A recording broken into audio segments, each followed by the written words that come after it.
to eliminate background noise.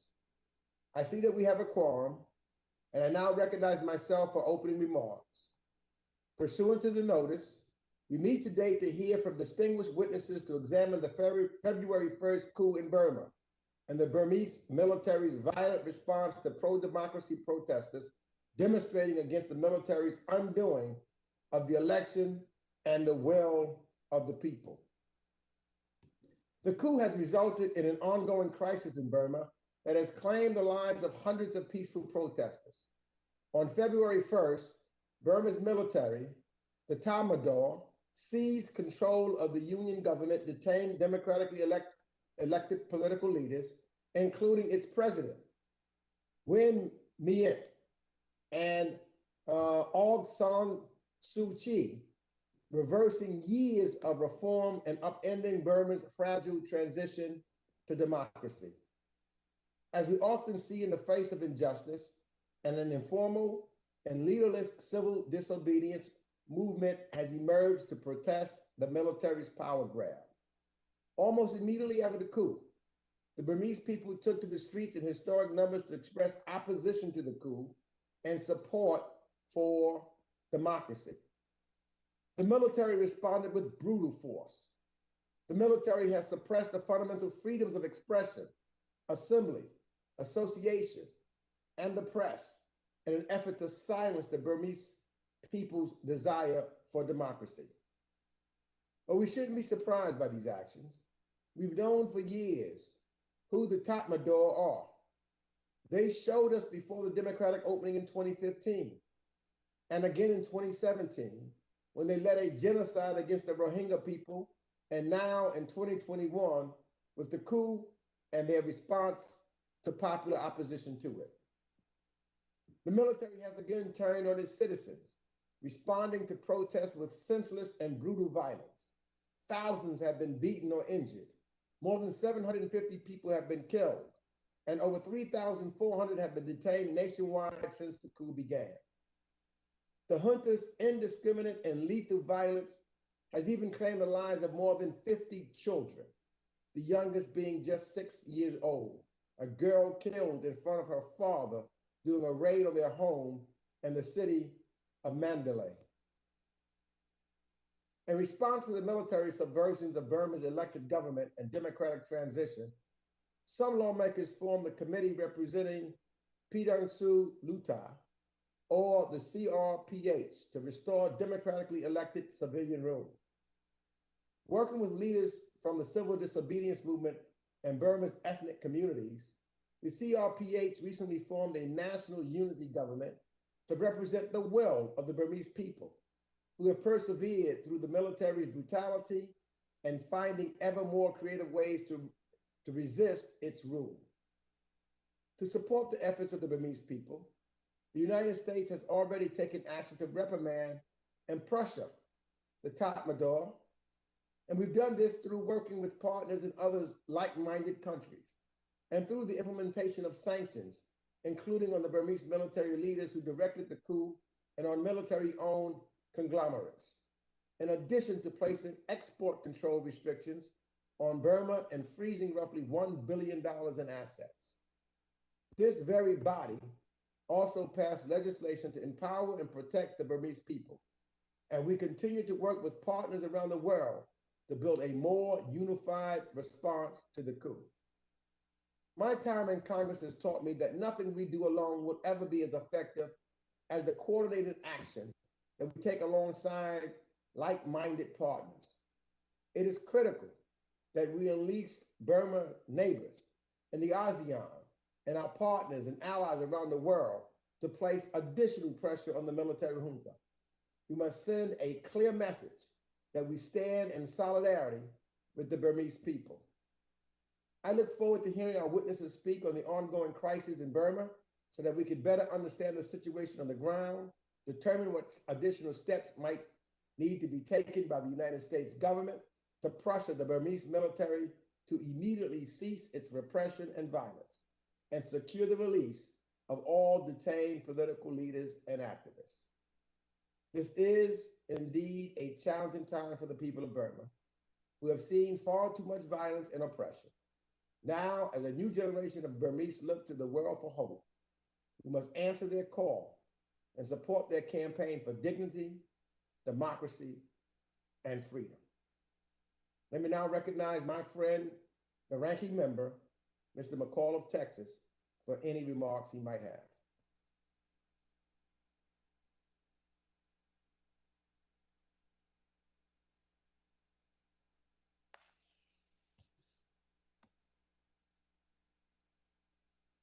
Mr. McCall?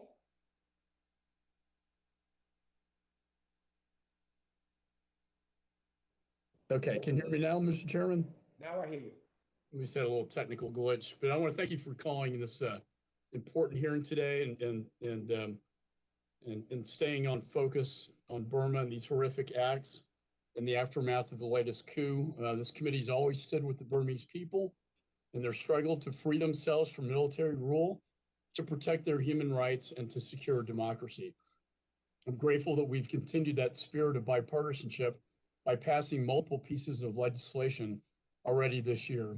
And I look forward to taking more action to hold the Burmese military accountable, not as Republicans or Democrats, but as Americans conducting a foreign policy consistent with our values. Just a few months ago, the people of Burma had a flawed but functioning democracy. Today, they live under a reign of terror, with their democratic freedoms being stolen away. And since this latest coup on February 1st, we've seen what can only be described as a military committing mass murder against its own people it's supposed to protect. The latest estimates place the death toll at well over 700 civilians killed throughout Burma. In addition to this violence, the Burmese people are suffering through mass arrests, nighttime raids, communication blackouts, and widespread intimidation of the press. It's all designed to crush their spirits and their will to resist. Incredibly, it's not working. The people of Burma continue to take to the streets, inspiring the world with their resolve to regain the democracy and their military that their military stole. The United States will continue to stand with them, and today's hearing will guide our next steps. To begin, we need to tighten our sanctions against the regime, against the military for their brutal human rights violations during this coup, as well as their prior genocide against the Rohingya.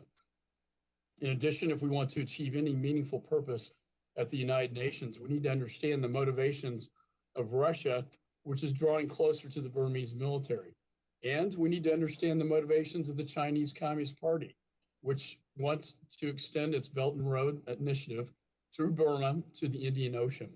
And most of all, we need to make sure we are doing all we can for the brave people of Burma who are risking their lives to stand up for their rights. People like Burma's ambassador to the United Nations, who has spoken out against the regime that has taken over his country's government, is at a huge risk to himself and his family. So, Mr. Ambassador, it's quite an honor to have you with us here today, and your bravery inspires us all. I'd like to thank Ambassador Curry and Ms. Omar for joining us today to discuss our next steps to respond to this horrible coup. And with that, Mr. Chairman, I yield back. The gentleman yields back, and I'd now like to turn to Mr. Berra, the chair of the Asia Subcommittee. I yield 1 minute to you.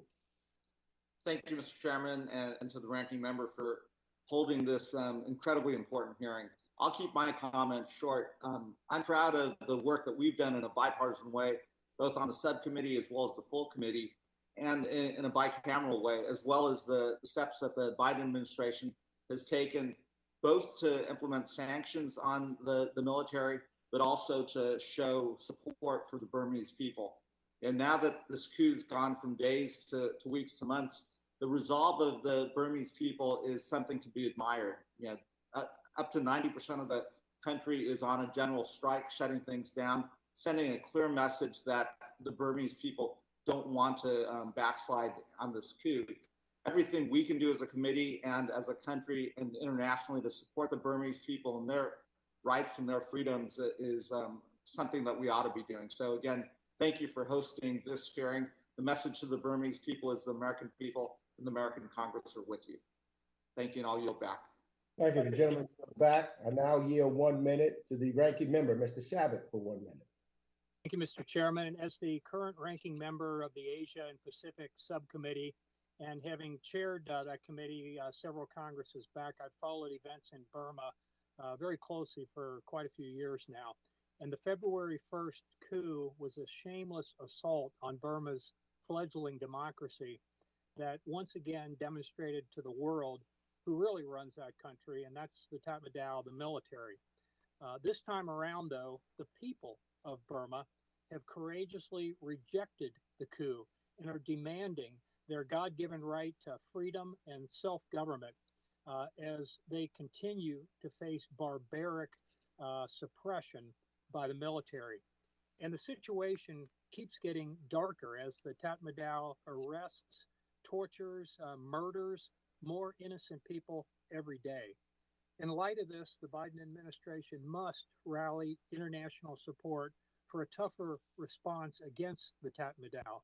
We need a concerted response that would bring this coup to an end and place Burma on a permanent path to a stable federal democracy. Thank you for holding this hearing, Mr. Chairman. I yield back. Thank you, Mr. Shabbat. Now I'll introduce our witnesses. Ambassador Kyaw Moe Tun began serving as the permanent representative of Myanmar to the United Nations on October 2020. Since joining the Ministry of Foreign Affairs in 1993, he has held a number of diplomatic posts, including Myanmar's permanent representative to the United Nations in Geneva, permanent representative to the World Trade Organization, permanent representative to the Organization of the Prohibition of Chemical Weapons in The Hague, as well as Myanmar's ambassador to Switzerland. Ms. Kyaw is a Burmese human rights and democracy activist and currently serves as the chairperson of the Advisory Board of Progressive Voice. She was involved in organizing the historical general strike on August the 8th, 1988, following the Burmese military crackdown on demonstrators. She was forced to leave her home and was granted political refuge in the United States.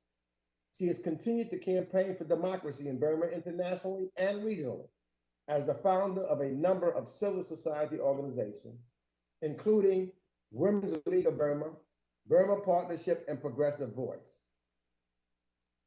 Ambassador Kelly Currie served as the U.S. Ambassador at Large for Global Women Issues and the U.S. Representative at the United Nations Commission on the Status of Women. Prior to her appointment, she led the Department of State's Office of Global Criminal Justice and served as the United States Representative to the UN Economic and Social Council, an alternative representative to the UN General Assembly from 2017 to 2018.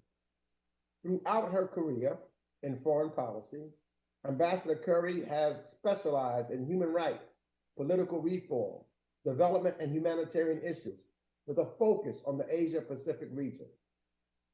So without objection, all the witnesses' prepared testimony will be made part of the record. And I'll now recognize the witnesses for 5 minutes each to summarize their testimony. We'll start with Ambassador Kyaw Moe Tun. You're now recognized for 5 minutes.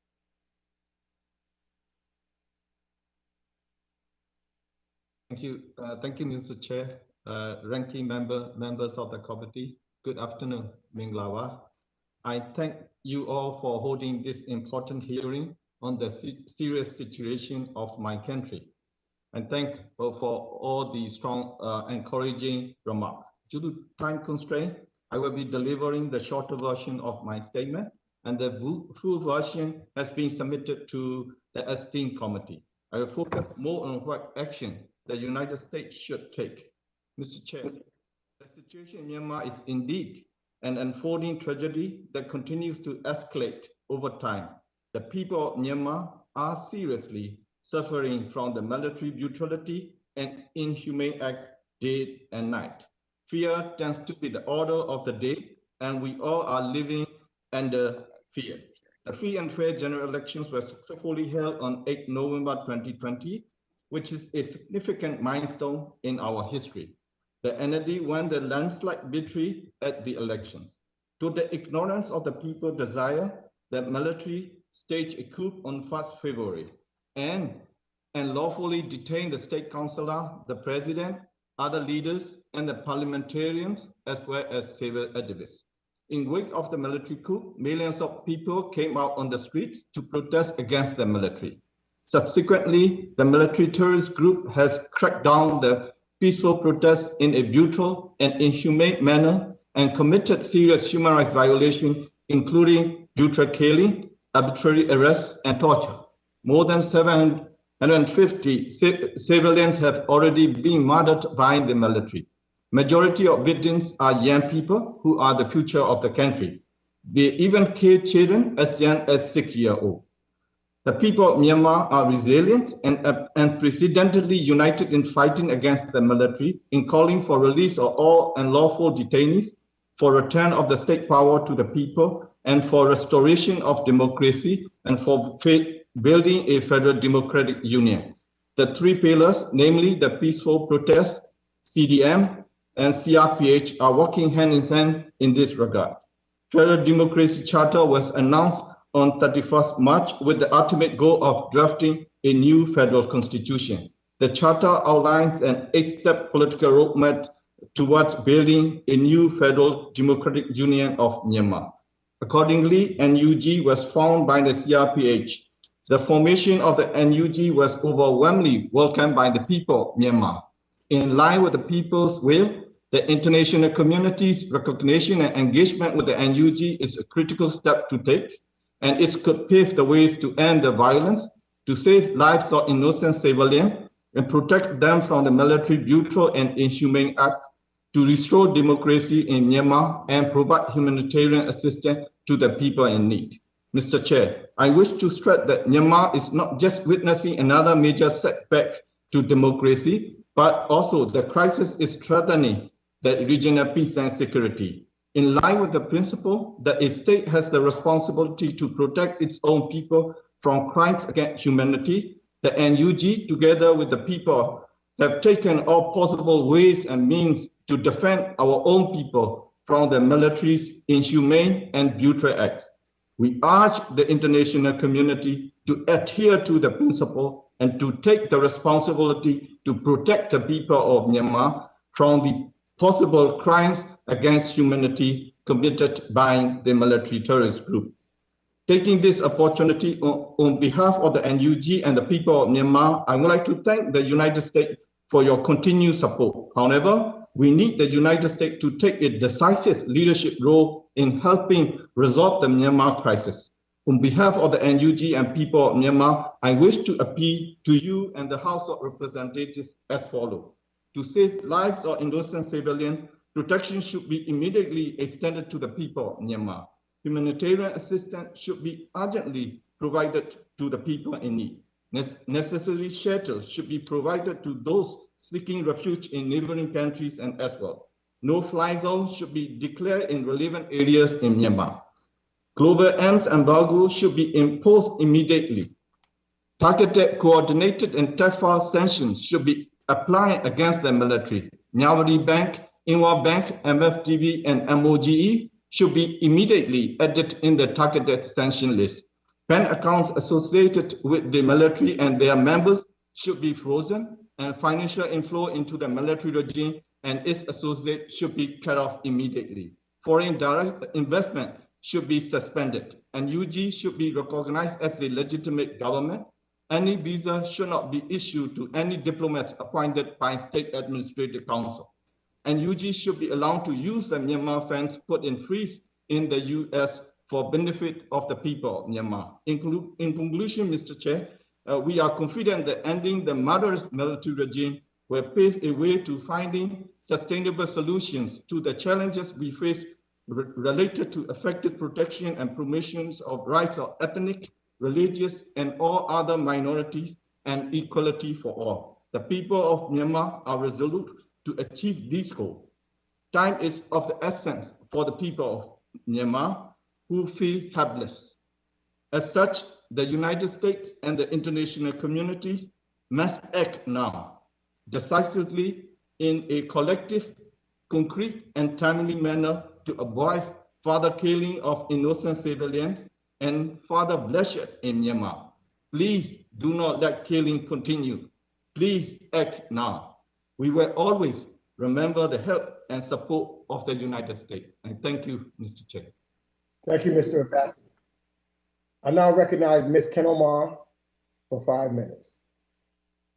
Mr. Chairman, distinguished committee members, thank you for inviting me to speak to you on the tragic events unfolding in my home country, Burma, and for holding today's hearing. I'd like to thank the United States government for your ongoing support to realize our long-fought aspiration for a federal democracy. The following is a summary of my full statement. I'm here to share the realities on the ground, the untold suffering of the people, and appeal for swift action against the brutal Burmese military junta.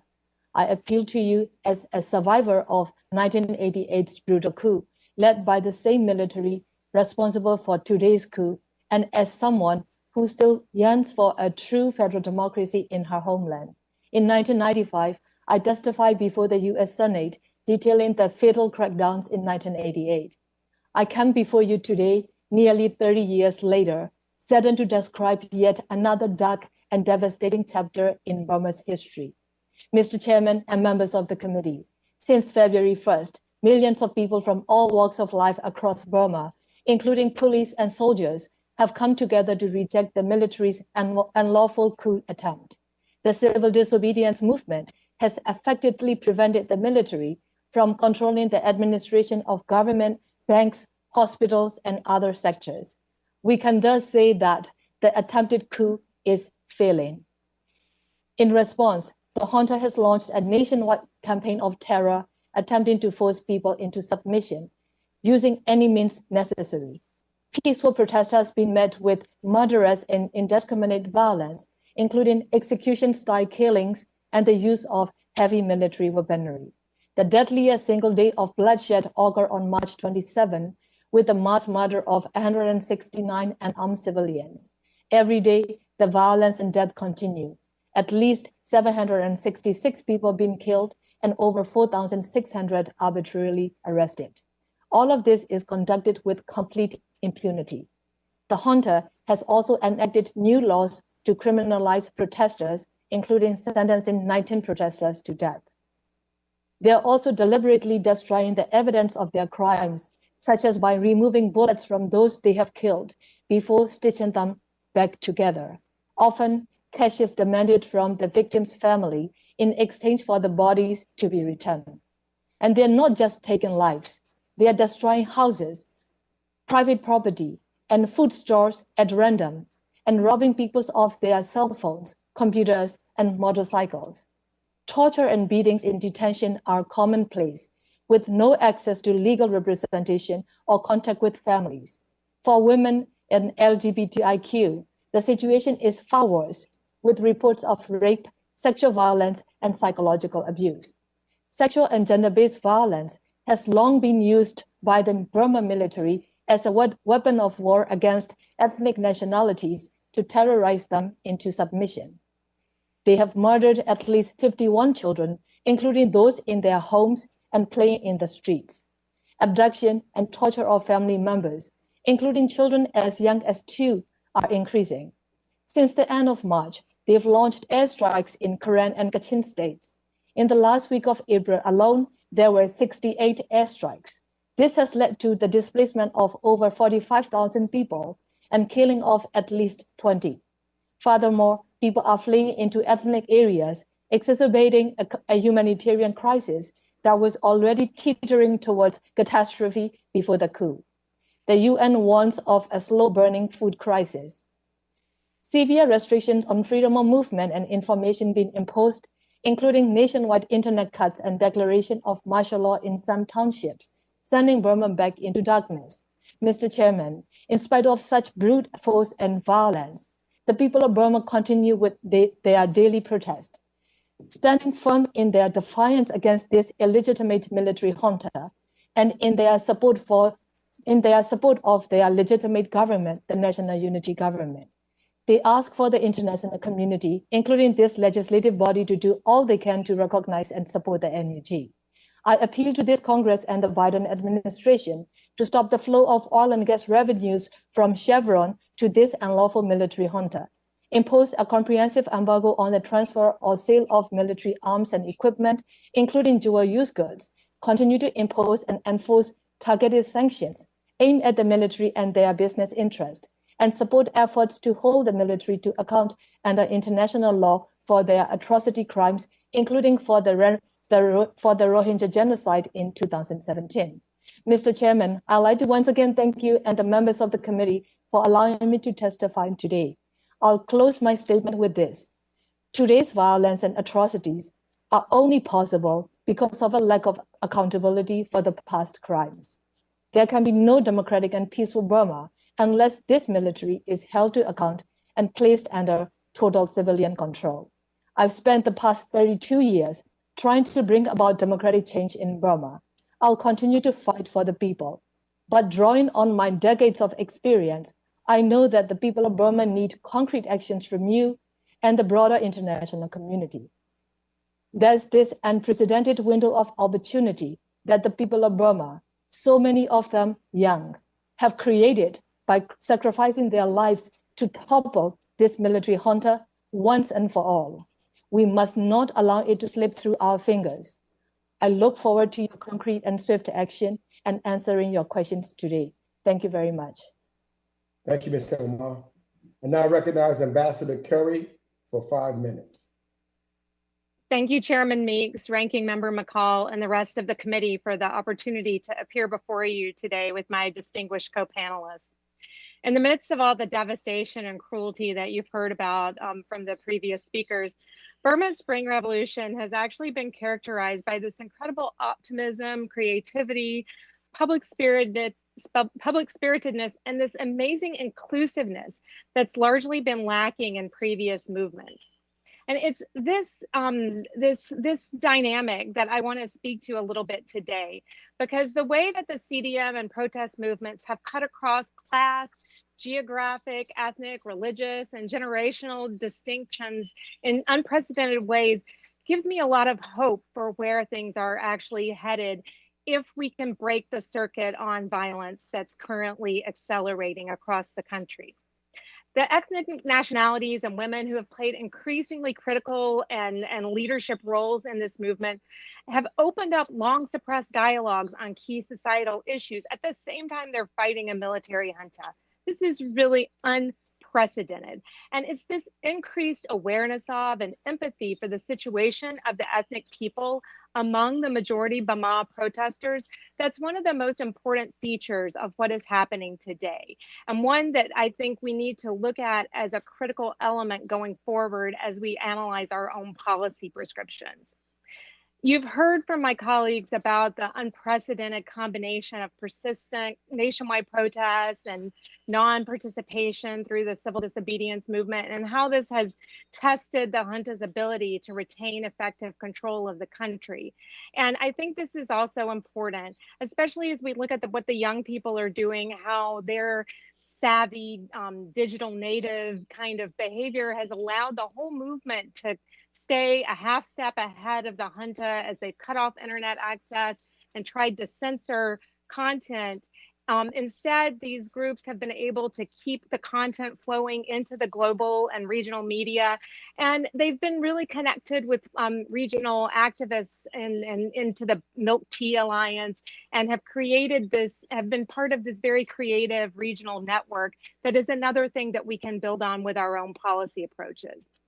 As we pass the 3-month mark, though, I think that we are seeing the conflict starting to morph into a new phase, and we need to be very conscious of this.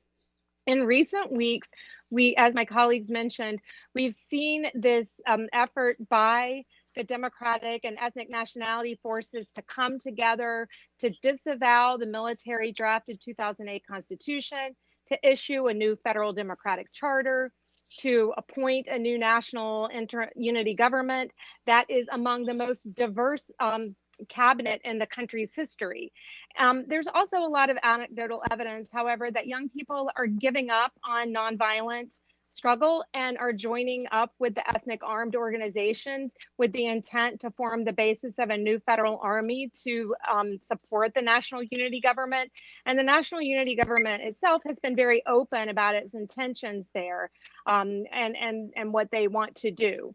The Tatmadaw has, of course, responded with more violence. And so we see this increasingly likely scenario of balkanization and state failure, especially when you understand that there are so many well-armed groups in the country and that have never operated under effective state control. And this is a really critical element, again, as we think about what U.S. policy should be going forward and how we should respond. We've seen that the international community, instead of reacting appropriately to this situation, has delegated the international response to one of the weakest regional organizations in the world, the Association of Southeast Asian States, ASEAN, and left to its own devices. We saw what happened with that, where the 5-point consensus that came out of a special summit in Jakarta recently has utterly failed. The junta had disavowed it and violated it before Min Aung Hlaing even returned back to Burma from Jakarta. And the United Nations has been no better, frankly. The Security Council has absolutely failed in its responsibilities to support to protect and promote international peace and security. As the pen holder on Burma, the United Kingdom has been reluctant to table a resolution, reportedly out of fear of joint Chinese and Russian vetoes. And frustration with the Council on the ground is growing, as well as within the ranks of the UN, who are looking at alternatives to the Security Council. So I think that there are a number of things that in my last minute here that we can highlight, and I'm happy to go into more detail in the Q&A about where the US can and should encourage its allies to take action around 3 key issues. One is around recognition and legitimacy and things that we can do relatively low cost to support the national unity government, cutting off the junta's money supply, which you've heard from my colleagues about a little bit, and then moving on a Security Council, which would also include accountability issues. So again, I'm happy to talk about more of those things during the Q&A and get into some of the details. They're also found in my written testimony, which has been submitted to the committee. Thank you again for the opportunity. Thank you, Ambassador. And thank you all for your testimony of today, very enlightening. I now recognize members for 5 minutes each pursuant to the House rules. And all time is yielded for the purpose of questioning our witnesses. I'll recognize members by committee seniority, alternating between Democrats and Republicans. If you miss your turn, please let our staff know, and we'll come back to you.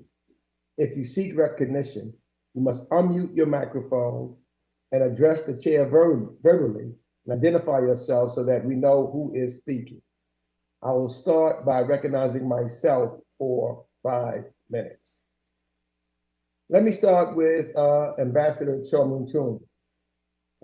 Again, thank you for appearing before us today and for your bravery in speaking out against the coup.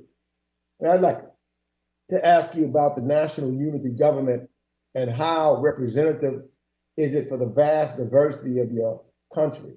There has been, I know a long simmering civil war in Burma, and there are many ethnic groups there that are not just antagonistic towards the military, but also dissatisfied with the lack of progress in the peace process under the NLD. So how is the national unity government working to engage to reassure those ethnic groups? That's my first question.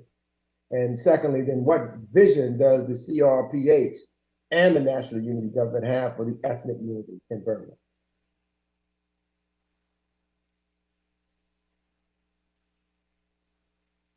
Mr. Ambassador, I believe you're on mute. Yeah, thank you, Mr. Chair, for the questions. As Ambassador Kelly also rightly point out the NUG, how diverse it is, and the composition it is very unprecedented. It's composed of the members from the different ethnic groups, including the ethnic organization. So it's quite diverse. It includes quite a number of women in the government. So that is what we see is very encouraging. So this kind of, the NUG, it's, come out with the close consultation among the all relevant stakeholders. So that is what we see is, so it is very encouraging for us, I mean the people of Myanmar, where how the NUG come out and how it will proceed with the, the goal of building a federal democratic union. That is, the people all over the country give the overwhelming support to the NUG because of the, its credibility, and it's because of the support from the people. So, and the NUG and CRPH, as you know, the CRPH is, it's stand like now the legislative body or body. So the NUG as an executive body and the CRPH as a legislative body. So we are working hand in hand, the NUG and the CRPH working hand in hand. So because what we are doing is that we're trying to control the area as much as possible together with ethnic organization.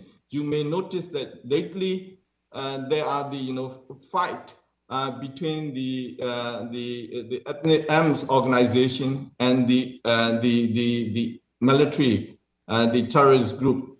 So because the ethnic organizations are now stand with the people of Myanmar, providing all the support to the people, and the people also supporting the AMS organization. Now, as Ambassador Kelly also mentioned that the young people who joined the protest now are taking some trainings under the some ethnic area controlled by the ethnic organization. So for us, we don't want to go that much further, but it's a bit because of the, we need to fight against the military. We still need to have the support from the international community, Mr. Chair. Thank you, Mr. Ambassador. Let me ask Ambassador Curry real quick to follow up on that. And also, what do you think the ASEAN should be doing? What more should they be doing than they're not doing right now? Well, I think that the National Unity Government is doing a good job of reaching out to ethnic nationalities. The biggest challenge right now, though, is that they continue to struggle on dealing with the kind of birth defects of Burma's independence.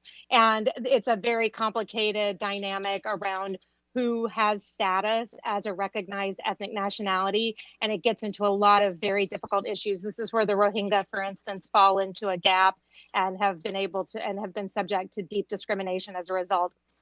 With regard to ASEAN, they are very poorly set up to deal with political problems like this. The best thing they could do, frankly, would be to ask the Security Council to take responsibility for the problem and hand it over to them, instead of being an obstacle and a fig leaf that allows for Security Council inaction, in my opinion. Thank you. My time has expired. We try to expect to get as many members as we can to hold all members to the 5-minute rule. I now acknowledge Ranking Member McCall for 5 minutes for questions.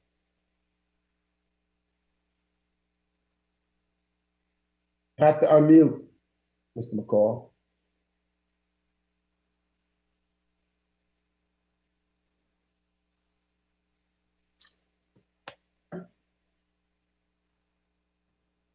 Office, can we unmute Mr. McCall?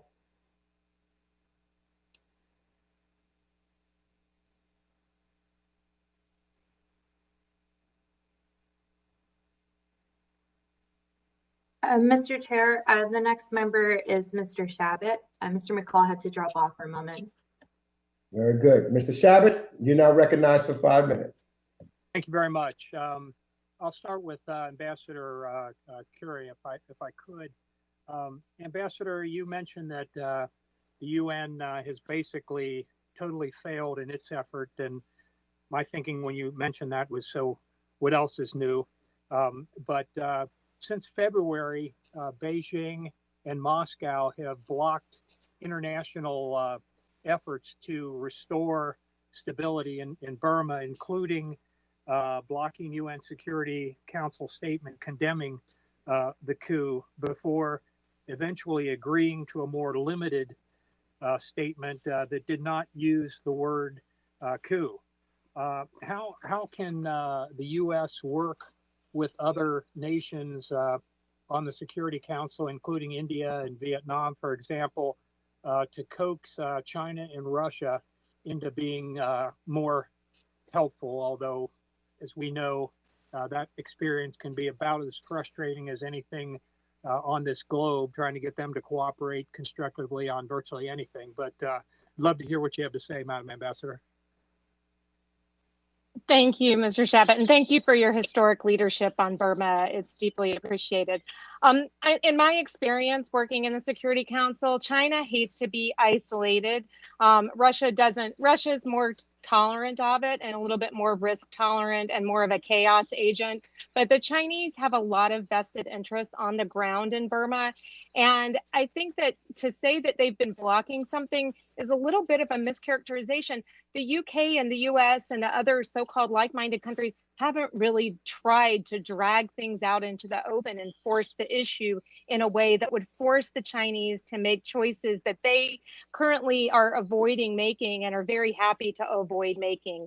I believe that the best way to see progress in the UN is to actually force the issue and to start talking about tabling a resolution that to actually accomplish some of the things, whether it's an arms embargo or a no-fly zone that the Burmese have asked for, to have open meetings instead of closed ones where the Chinese and others can hide behind the process. But the more openness there is, the more I think that the like-minded countries can benefit and pressure the Chinese into being less obstructive. Okay, thank you very much. And just to follow up, if I could you maybe expound a little bit upon what China is up to in Burma? What are their interests there? What are they doing behind the scenes? What, if anything, can the United States do to obviously promote regional stability and democracy and, push back on their malevolent, desires, not only, especially there, but really throughout the region? Could you kind of discuss what China is really up to? I think that on Burma, the Chinese have built up a lot of infrastructure. So they have sunk costs in Burma. They don't love dealing with the military there. They find them an unreliable partner, and they had invested a lot in working with the democratically elected government of Aung San Suu Kyi. And so they were quite comfortable having her imprimatur on their big economic Belt and Road, China-Myanmar economic cooperation engagements in Burma. And we're willing to deal with a democratic government quite fine, found it very comfortable for them. So there's no reason they can't do that again. The problem is that they don't, they continue to hide behind this non-interference posture, which is part of a broader global issue. And so there is that. I think that if they were forced to choose, that they would, it would improve the odds that they at least would have to make a choice toward the democratically elected government and move in that direction and show some favoritism. But they're not going to do it absent others who are more naturally inclined toward doing that, and unless they feel boxed out. And so I think that that's the key for us. I think that cuts across everything in Southeast Asia, that we've got to stand on the side of democracy and human rights and these values in order to highlight the difference between what we offer the region and the model that the Chinese are offering them, which is very extractive, very narrowly self-interested. One example where we could do this, for instance, is if we were to work with the national unity government to help get vaccines cross-border through trusted NGOs that have experience, while China is giving vaccines to the junta, and contrast that, for instance. Thank you very much. My time's expired, Mr. Chairman. I yield back. Thank you. The gentleman yields back. I now recognize Mr. Sherman of California for 5 minutes. Well, thank you. I want to point out that Congress provided about $135 million of assistance to Burma. USAID and state have redirected $42 million. I can see a use for our money in supporting anti-government democracy activists press, etc. But the USAID seems to be bent on spending money on general economic development, which, while it might be good for people in Burma, it is also good for the junta. And we shouldn't evaluate whether these programs are good.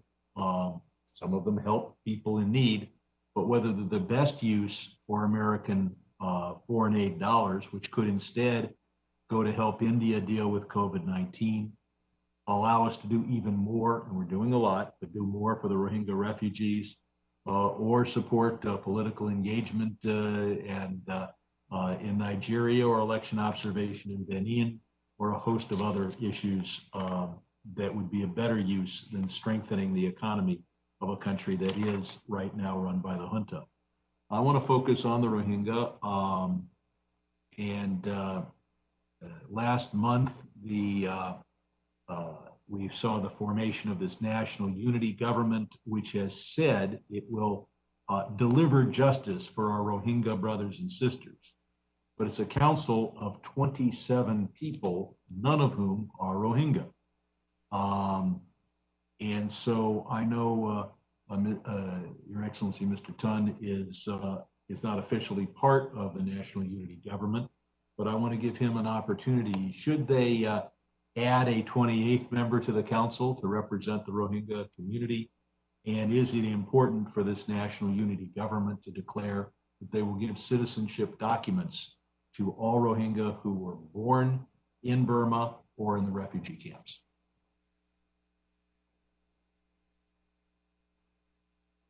Well, thank you, Mr. Chairman, for the questions. So, you know, the NUG government and the CRPH, we make it very clear that, you know, now the common enemy of us is the military. So when we end the, you know, this murderous military regime, as I mentioned in my introductory remarks, it's clear that, you know, when it's ending this kind of, you know, military regime, we are in a better position to promote and protect the rights of the. If I can interrupt, I think there's no doubt that the national unity government is better than the junta, but that's a very, very low standard. Will this government provide citizenship documents? Do you want to urge them to provide citizenship documents to all Rohingya born in Burma or in the refugee camps? Thank you. The point that you raised, of course, you know, as a government, we will be, you know, in line with the, you know, the existing law. But those existing law may not be, you know, the standard. So we are of the view that the law that, for example, the 1982 citizenship law need to be amended. That is what is clear. And then those who are in line with, you know, existing law, of course, they will be. Sir, existing law deprived them of citizenship and set them up for murder. Before the coup, the government that appointed you committed genocide against the Rohingya. Can you call upon the national unity government to provide citizenship documents to those born in your country, including the Rohingya? Yeah, it's of course, you know, we are very clear that, you know, those who ever are born in Myanmar, and then those who ever entitled, they have to be, you know, according to the under the law that existed, they're not entitled. There are laws that existed for decades saying that people whose grandparents were born in Burma are denied citizenship. And for you to say we're going to carry out existing law would be like a post-Nazi government saying we're going to carry out existing German law. No, I see it differently, sir, because, you know, there are some difficulty that, you know, the previous NLD government had. But if we go according with, you know, strictly according with the, you know, law, there are a lot of Rohingya are entitled to become a citizen. Very clear. That is, you know. Chairman's time has expired. My time is expired. Thank you. The gentleman's time has expired. I now recognize Mr. Wilson from South Carolina, who is the chair, the ranking member of the subcommittee of the Middle East, North Africa, and Global Counterterrorism for 5 minutes. Thank you very much, Mr. Chairman, and thank you for calling this important hearing. And we appreciate so much the witnesses who are appearing here today on behalf of the freedom and liberty of the people of Burma. I actually grew up with an appreciation of the people of the region, and that my father served in the Flying Tigers, China, Burma, India. And we know that the United States had such a positive role liberating and keeping free the people of the region. With this in mind, with Ambassador Curry, the United Nations estimates that approximately 20,000 people have fled their homes and remain displaced within Burma, while almost 10,000 have fled to neighboring countries. How does the current crisis in Burma inundate the already stretched thin resources available in the region that are being used to assist the Rohingya refugees? Thank you for that question, because it is very important. Most of those people are fleeing either internally up north and east away from the area affected by the Rohingya crisis, more toward Thailand and China. And so the population movements have been in different directions. In the past, the United States and other donors operated very robust cross-border assistance, humanitarian assistance into some of these areas, but most of those channels have been allowed to atrophy over the past decade as we moved more humanitarian assistance through channels through the government of Burma. Now we need to really look at widening and reopening and reinvigorating a lot of those cross-border channels in order to reach those populations who cannot be reached through humanitarian assistance, which has been, access to those areas has been cut by the junta as part of their attacks on these areas and on the civilians living within them, sir. Well, thank you very much for your insight. And Representative Tun, how incredible your courage to speak out on behalf of the people of your home country. And with that in mind, U.S. trade with Burma is limited, and therefore the United States has little financial leverage over the military. What can the United States do to encourage countries in the region to put real financial pressure on Burma to isolate the military and to restrict foreign financial flows benefiting the military junta? Thank you, Mr. Wilson. I think because the role of United States is very important, influencing the regional countries, because many bank accounts and the financial flows coming through the countries in the region. So I think it's very important that if you put the sanction on the some additional entities like the MFTB, MOGE, and the Myawaddy Bank, Ingwa Bank, so that the financial flow will be the cut off, and that this will make a lot of pressure on the military. So what we want is that we want the military to back to the table to discuss to restore the democracy in Myanmar. That is, the United States can play a very influential role to put pressure on the military. And again, thank you for your personal courage. And a final question, again, for Representative Tun. Although China has strong incentives to avoid chaos in the region, it sadly also views the country as a battleground for preventing the encroachment of democratic values and Western interests in its backyard. How can the United States engage with civil society leaders in Burma, Myanmar, to fortify the democratic values and institutions of the country? Yeah, what I see is that please continue support that you continue support to the civil society, as well as if I may please support the NUG, National Unity Government, and recognize them. So that's the way we can put a lot of pressure not only to the military but also to the China, so that China will come to engage with the NUG. So that is very important that please continue support to the CSOs as well as the National Unity Government. All stakeholders who are fighting for the democracy please do support us. Thank you. Well, hey, your insight and courage again, it's so inspiring. And I just appreciate the efforts of Chairman Meeks to bring this to the attention of the world. I yield back. Gentleman yields back. I now recognize Representative Jerry Connolly of Virginia, who's the President of the NATO Parliamentary Assembly, for 5 minutes. Thank you, Mr. Chairman, and thank you for your leadership on this critical issue and insisting that the U.S. Congress bring attention to what is happening in Myanmar. And I thank you for your leadership. And I echo Congressman Joe Wilson on that. It's vital that we elevate this issue in the Congress because we can save lives. I have 2 questions I want to put to the whole panel, and I'll start with you, Ambassador Curry, if you don't mind. One is, when we think back about the U.S. sort of loosening up its restrictions, travel restrictions, sanctions, and the like, starting around 2012, are there things in retrospect we could have, should have insisted on that might have prevented or mitigated the coup that happened 9 years later? And secondly, what role will the military have to play, if any, in a government post-coup that presumably favors the pro-democratic forces? But I mean, the military, Tamada, is there whether we like it or not. And what role are they going to insist on, and what role should we accept?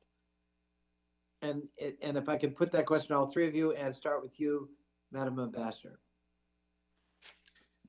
Thank you, sir. With regard to 2012, we should not have lifted sanctions on the military-owned enterprises at that time, and should have been more clear that those were not going to be lifted until and unless the military moved forward with more reforms to the Constitution that addressed issues of civilian control of the military and began a glide path towards removing the military from political institutions.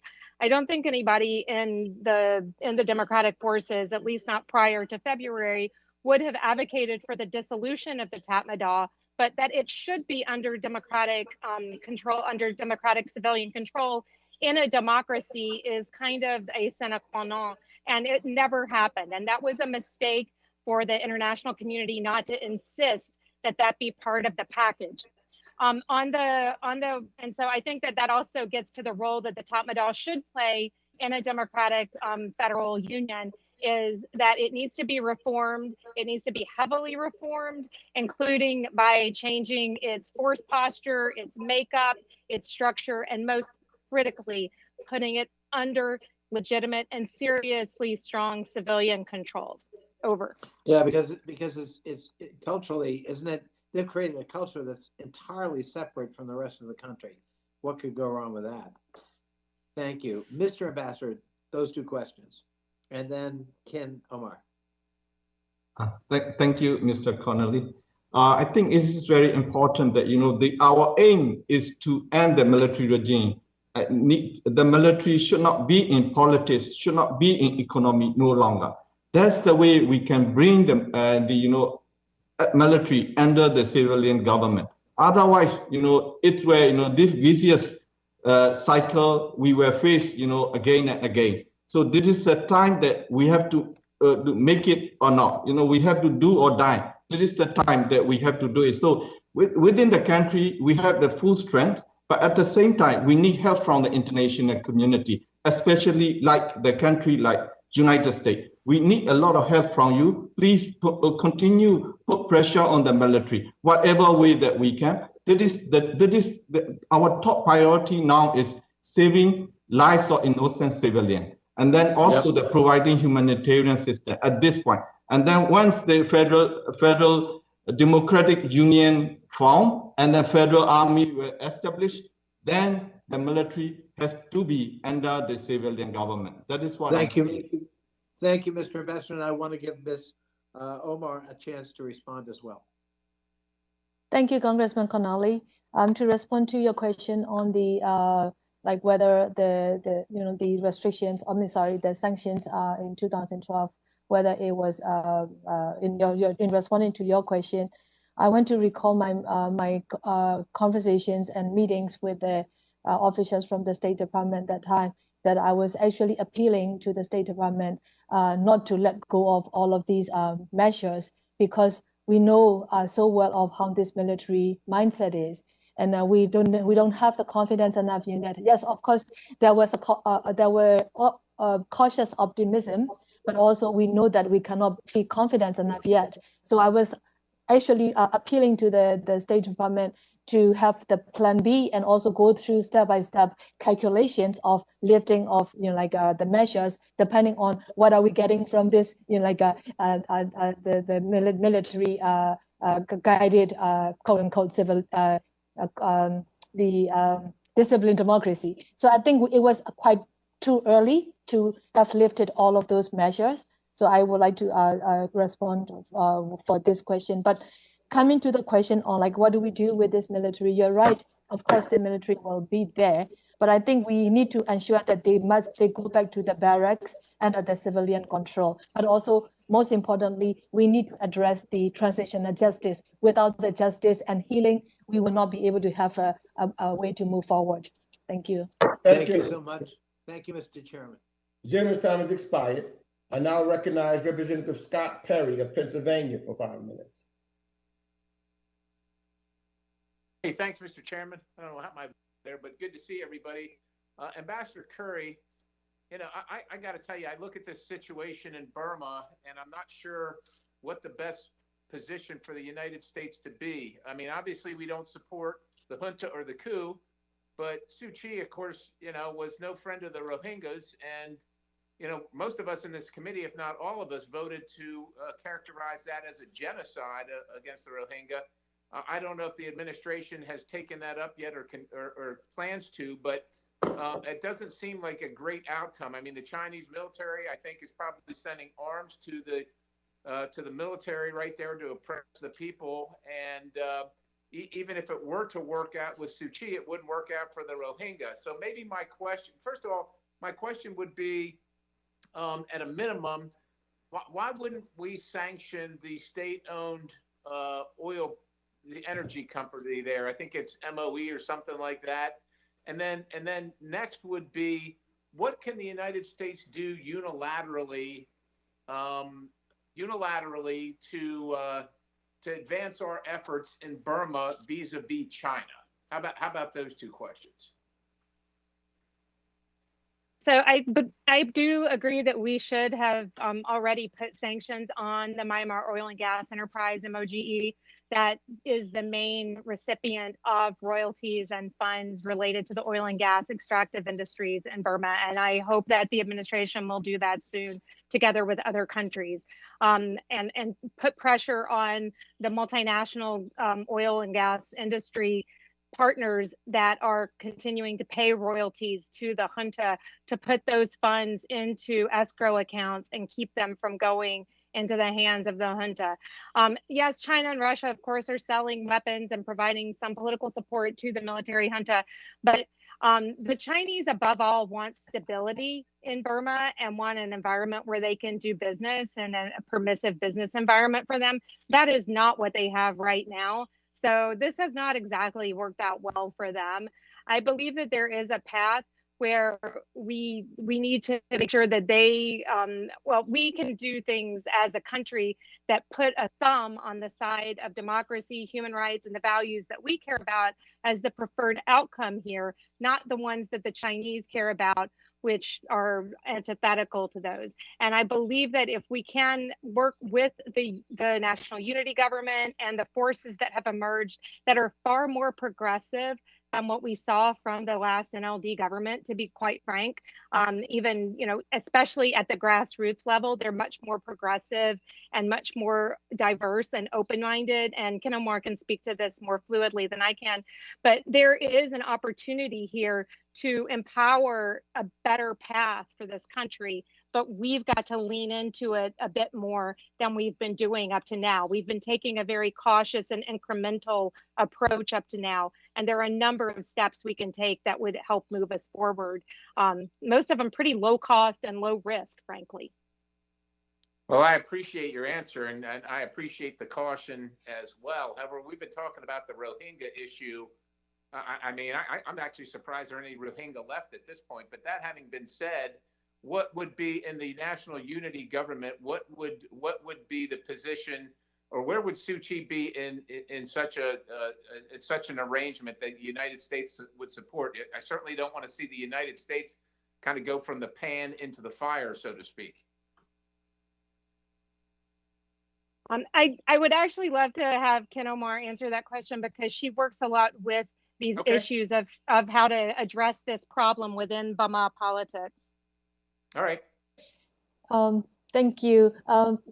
Is it okay? Can I get the question again, please? I'm sorry. Yeah, what position would Suu Kyi have in a national unity government that the United States would support? What would be her influence? What would be her position? Would she have no influence? Because we're essentially talking about potentially supporting someone who's antithetical to our efforts regarding the Rohingya. So we just need to know what we're getting into here. Thank you. Thank you for the question. Just for us as our organization, Progressive Voice, and our partners who work to advance the human rights agenda, and as well as for the protection of the vulnerable communities, including the Rohingya community.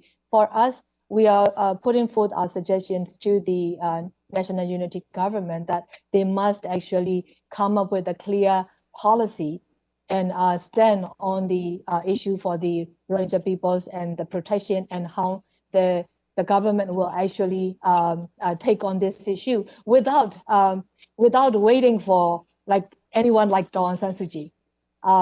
Unfortunately, the gentleman's time has expired. Thank you, Mr. Chairman.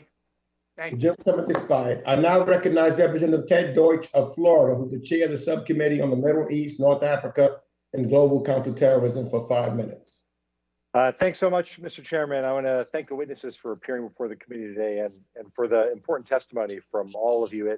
It seems to have become a hallmark of our work on this committee to hear, unfortunately, again and again, about the constant, relentless threat authoritarianism poses to democracies and democratic values. And as with anti-democratic backsliding elsewhere, the struggle in Burma is one that we can't ignore. I'm really grateful for today's hearing. I've said before, the battle lines of the fight to protect democratic values and human rights transcend state boundaries and peoples, and it's imperative that those who stand for democracy everywhere, including here in the United States, recognize one another as partners in that struggle. So in that vein, I've been encouraged by many of the administration's actions to pressure the Tatmadaw, support the Burmese people, including economic, diplomatic, and humanitarian measures. But it's clear that, as we've discussed, that more can and should be done. I'm disappointed that ASEAN didn't include releasing political prisoners among its 5 points of consensus. Troubled, as we've been discussing, that the Tatmadaw has failed to heed ASEAN's call for ending violence.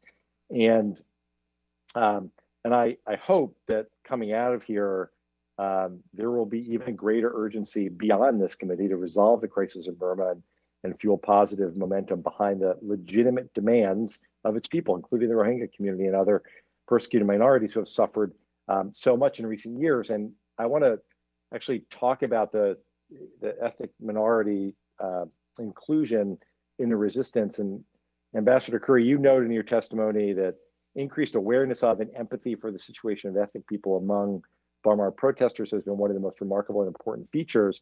But we've also heard that there's a strong feeling among some ethnic groups, including the Rohingya community, that the national unity government, federal democracy charter need to be more inclusive. We've talked about that here today. What more can our government, can the United States government and like-minded partners do really to promote inclusion and full representation of all ethnic communities in Burma, and help the credibility of the national unity government, which where that's sorely lacking? I think that's a great question.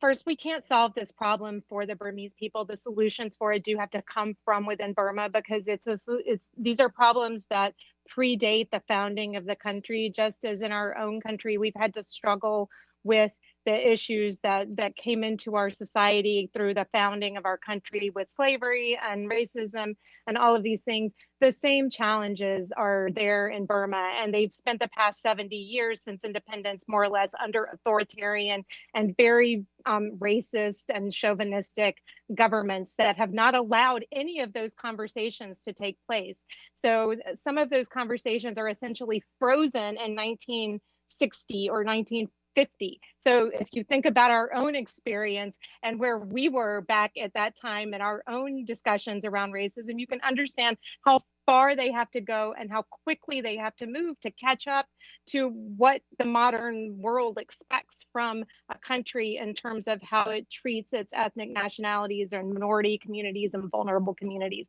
I think what Ken Omar said is right. The groups that are pushing within Burmese politics to change this dynamic are critical to it and will continue to be. We have to continue to empower those voices and reflect them in our own engagement with the national unity government, and then use what leverage we do have. Again, we want to support the national unity government. It's obviously better than the coup, as Mr. Sherman said, but that's not good enough. I think we do have to hold them to a standard of expecting them to acknowledge and do better on Rohingya than the NLD did in the past. I've seen some movement in that way. It's not fast enough, it's not far enough, but I think it is in the right direction overall. And we need to do the things we can to facilitate it. Thank you very much. Ms. Omar, if I could just ask you about your concerns with respect to the treatment of refugees in the border regions. What more can the United States and the international community do to ensure that their basic human rights are protected when they flee Burma to neighboring countries? Thank you very much, Representative Duch. So for now, there's a challenge that the people are having is the neighboring countries' government, such as Thailand, are not allowing the people to, like those who are fleeing from the airstrikes, to come across the border to their country, while also there are no free passage, or the humanitarian corridors are not allowed to open to reach to those most needy ones across the border back in Burma. So I think we would like to really see your support and in your communication and advocating to the Thai government in particular to help open those humanitarian aid corridors. Chairman's time has expired. I now recognize Representative Ann Wagner of Missouri, who's the vice ranking member of the full committee, for 5 minutes.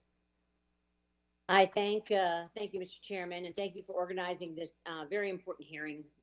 What is happening in Burma is a tragedy, and my heart breaks for the Rohingya who continue to suffer unimaginable atrocities at the hands of the genocidal Burmese military or Tatmadaw, and for the courageous protesters braving the brutal crackdown as they fight for democracy.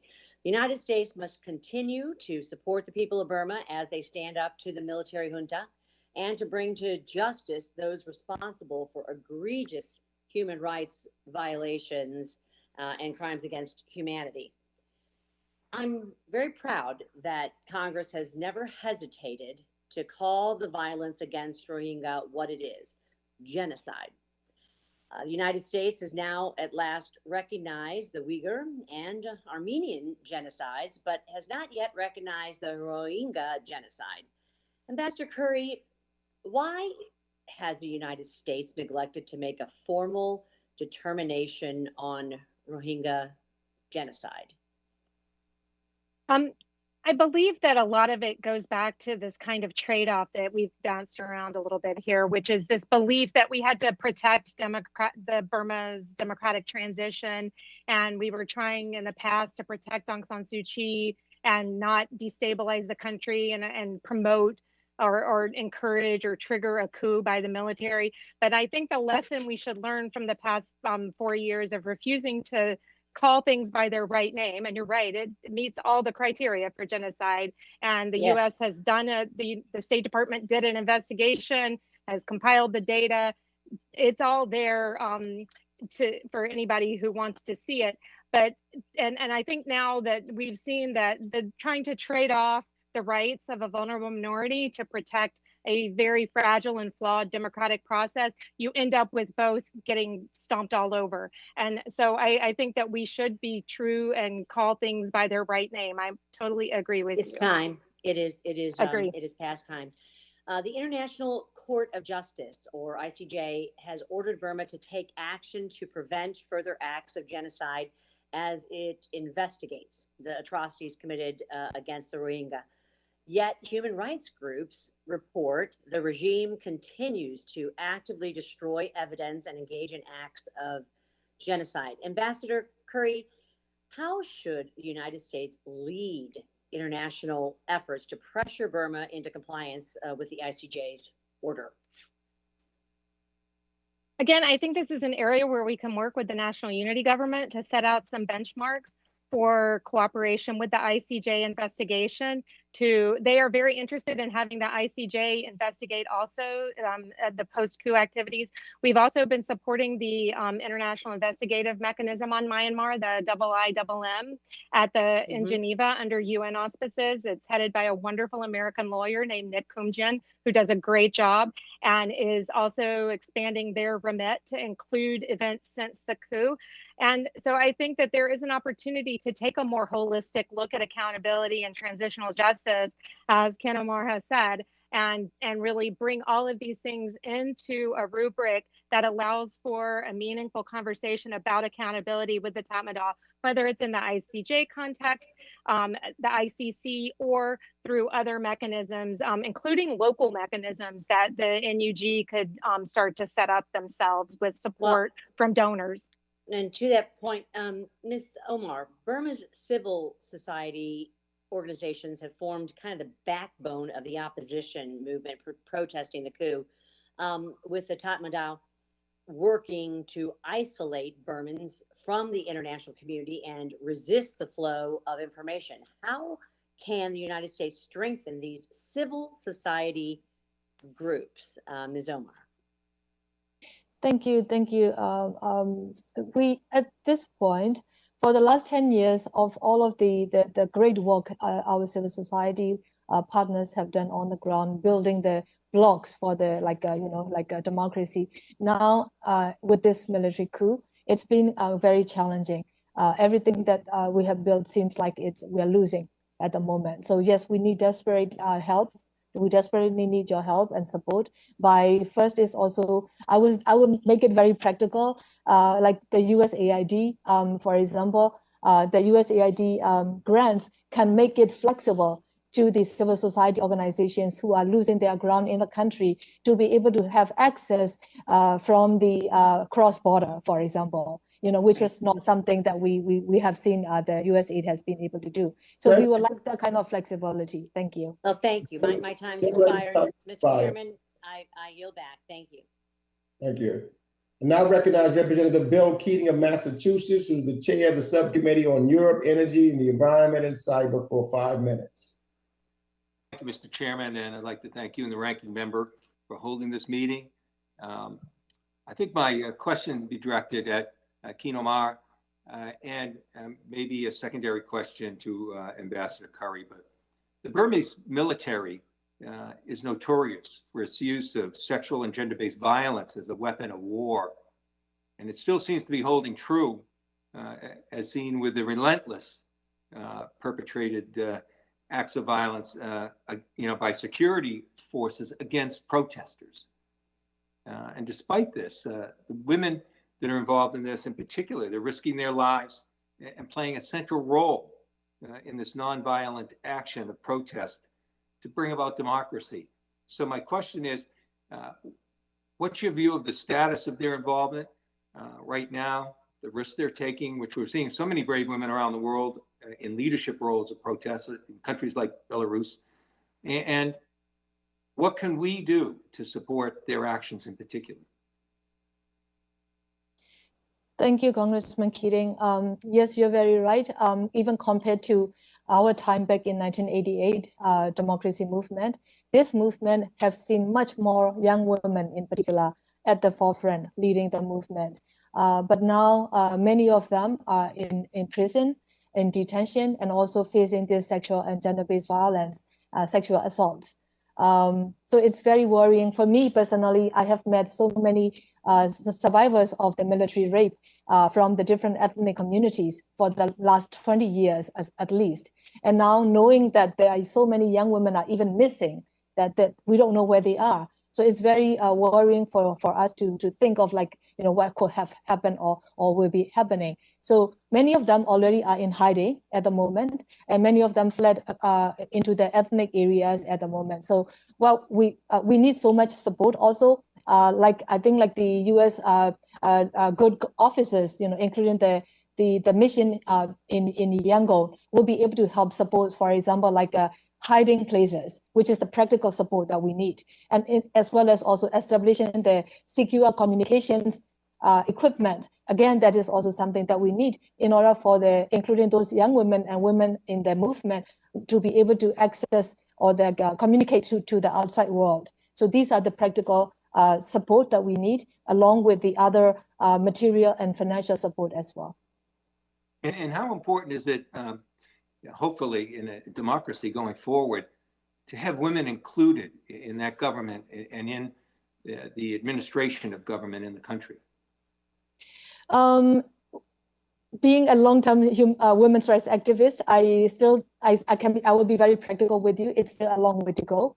However, I'm encouraged to see that this NUG government has included many women, including the young women, also from the ethnic communities, are already included in the ministerial positions, which I take it as a very historical step, which I hope that it will actually carry on, as by the time when the democracy comes back, that for us to establish the full democracy, I hope that women will not be left out or marginalized when everything comes back to be in the place. For now, we still have a long way to go. Yes. We are seeing authoritarian governments try and press themselves around the world, but it's comforting to know we're seeing so many women and young women rising up for democracy and standing up for that. Thank you for your comments, and I yield back, Mr. Chairman. Representative yields back. Representative Keating yields back. I now recognize Representative Tim Burchett of Tennessee for 5 minutes. Thank you, Mr. Chairman.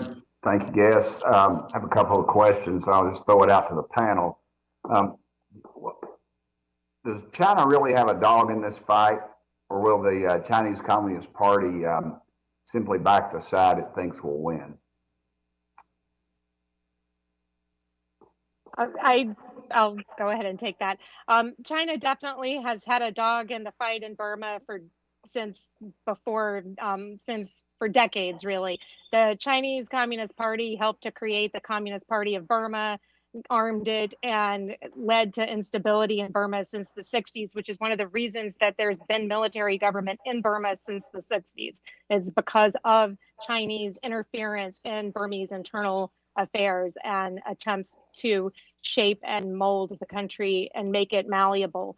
China seeks a Burma that's dependent, weak, internally divided, and easy for it to get what it wants out of, which right now primarily consists of passage to the Indian Ocean, because China's path to the Indian Ocean cuts directly through Burma. And so they want that very much. They have strategic interests, they have economic interests. They obviously, I think ideologically they're neutral. They've shown they'll work with whatever kind of government does come along. So I don't think those things are mutually exclusive, but they do want a government that's willing to work with them. They do want to keep us out. They especially want to keep us out of Upper Burma, where they are involved with a lot of the ethnic armed organizations and are playing both sides of the street in Burma. It's they have strategic depth in Burma in a way that the United States does not. But that also means that they've been tagged with a nasty history of doing things in Burma that the United States hasn't, and that can redound against them if we are standing on the side of the people in the country. Anybody else on that? Is that pretty much it? Okay, great. If the Western companies end up leaving due to the unrest, do you think that China would end up taking over the Western assets?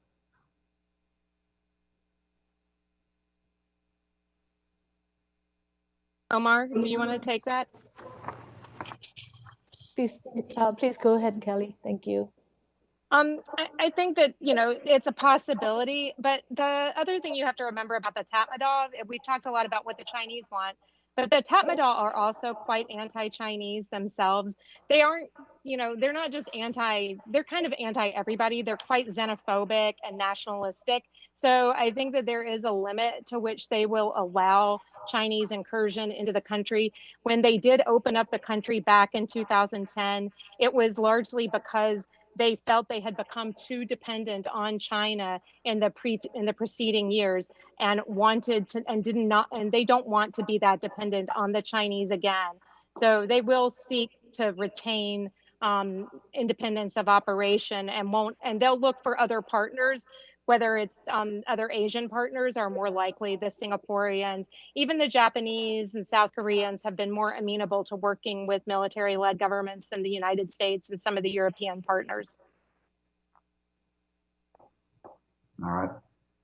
What are the implications for the instability in Burma on a broader, I guess, regional security issue? Anybody? I will say the regional security issue. There are actually different, quite a few. I would say first is the spillover effects into the neighboring countries, particularly the people who are actually fleeing from the military violence, as we see now. But also traditionally in the past decades, people have been fleeing Burma for all kinds of reasons across the border. Including as the migrant laborers. So there is this regional, there is an impact on the regional stability from that aspect that comes with the other, the health as well, especially now during the COVID, the pandemic time.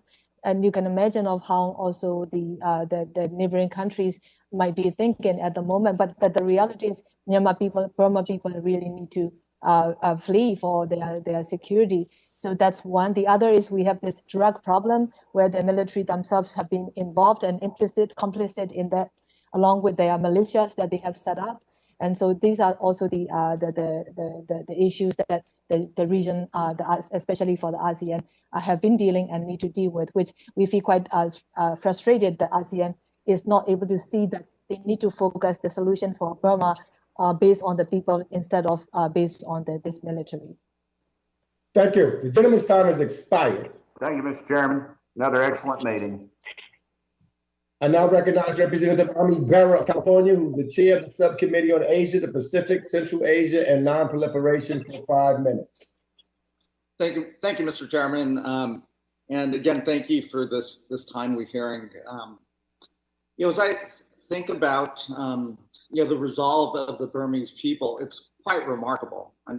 I've heard up to 90% of the country is currently shut down with, essentially a general strike, which probably is the largest general strike that I can recall in my lifetime. And it doesn't seem like that resolve is shifting. If nothing else, it seems like the Burmese people are digging in, even with the hardship. Electricity shut down, water shut down, food markets, everything shut down. At the same time, when I listen to the Tatmadaw, it also doesn't seem like their resolve is changing as well. Even as we put in sanctions, increase sanctions, perhaps consider secondary sanctions and the like to continue to isolate them.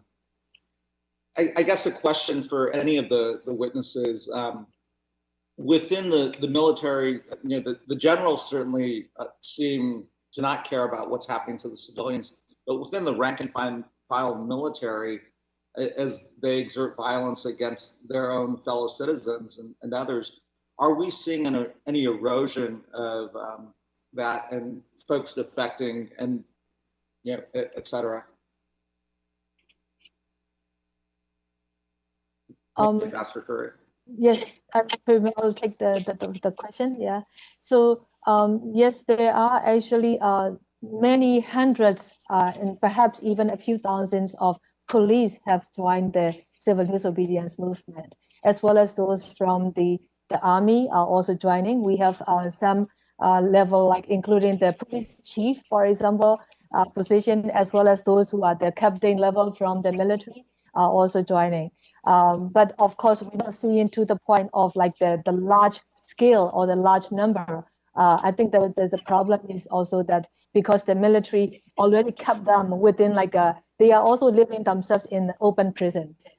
That there's been an internet cut to the military and military family members. So there are a lot of these measures and restrictions are already imposed. What worse for them is like if they are found to be suspicious of even joining the people's movement, they will be immediately put in jail and face a lot of harsh punishments. So I think we are having to that situation. But I have to say, though, that there are so many that we know, there are so many, including the high levels, who want to join the civil disobedience movement or who just disagree with the military coup.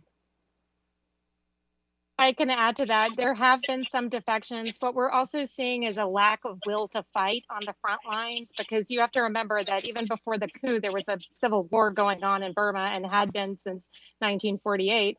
And what we're hearing from some of the ethnic armed organizations is that they are seeing people just running away from the front lines, abandonment of posts and bases on a scale that they're not used to seeing.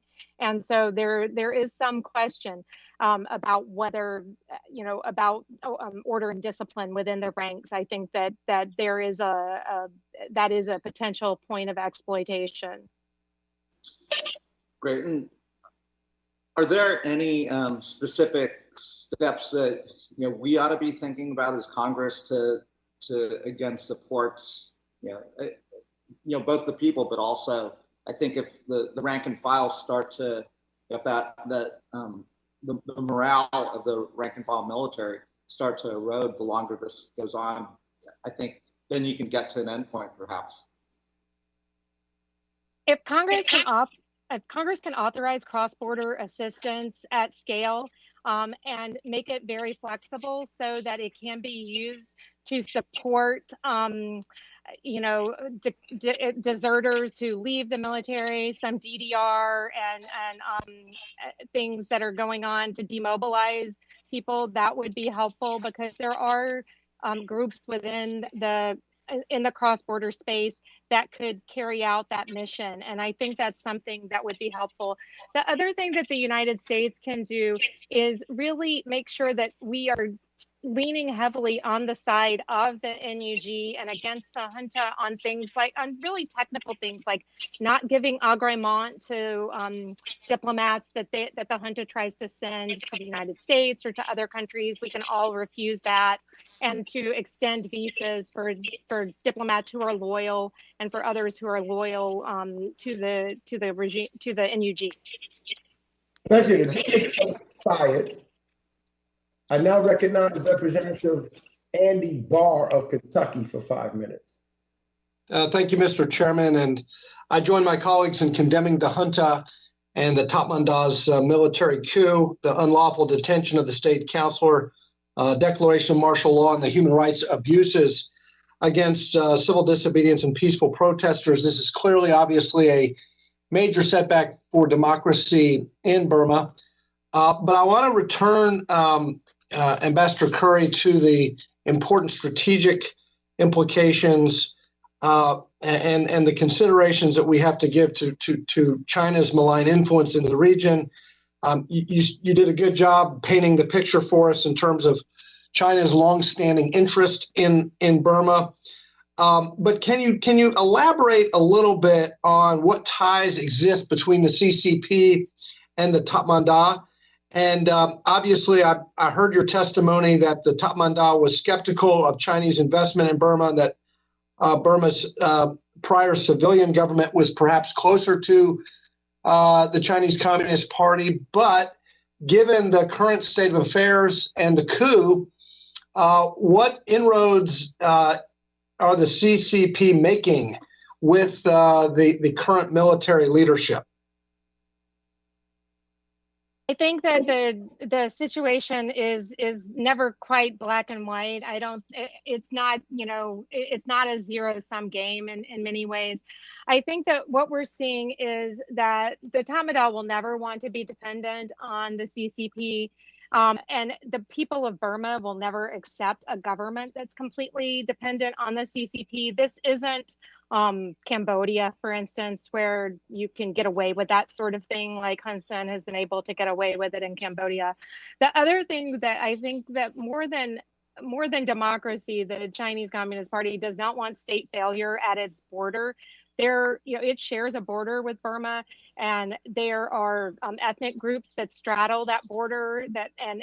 We've seen in recent days that they've put up heavy fencing and cameras to try to reinforce their border with Burma to keep refugee flows out.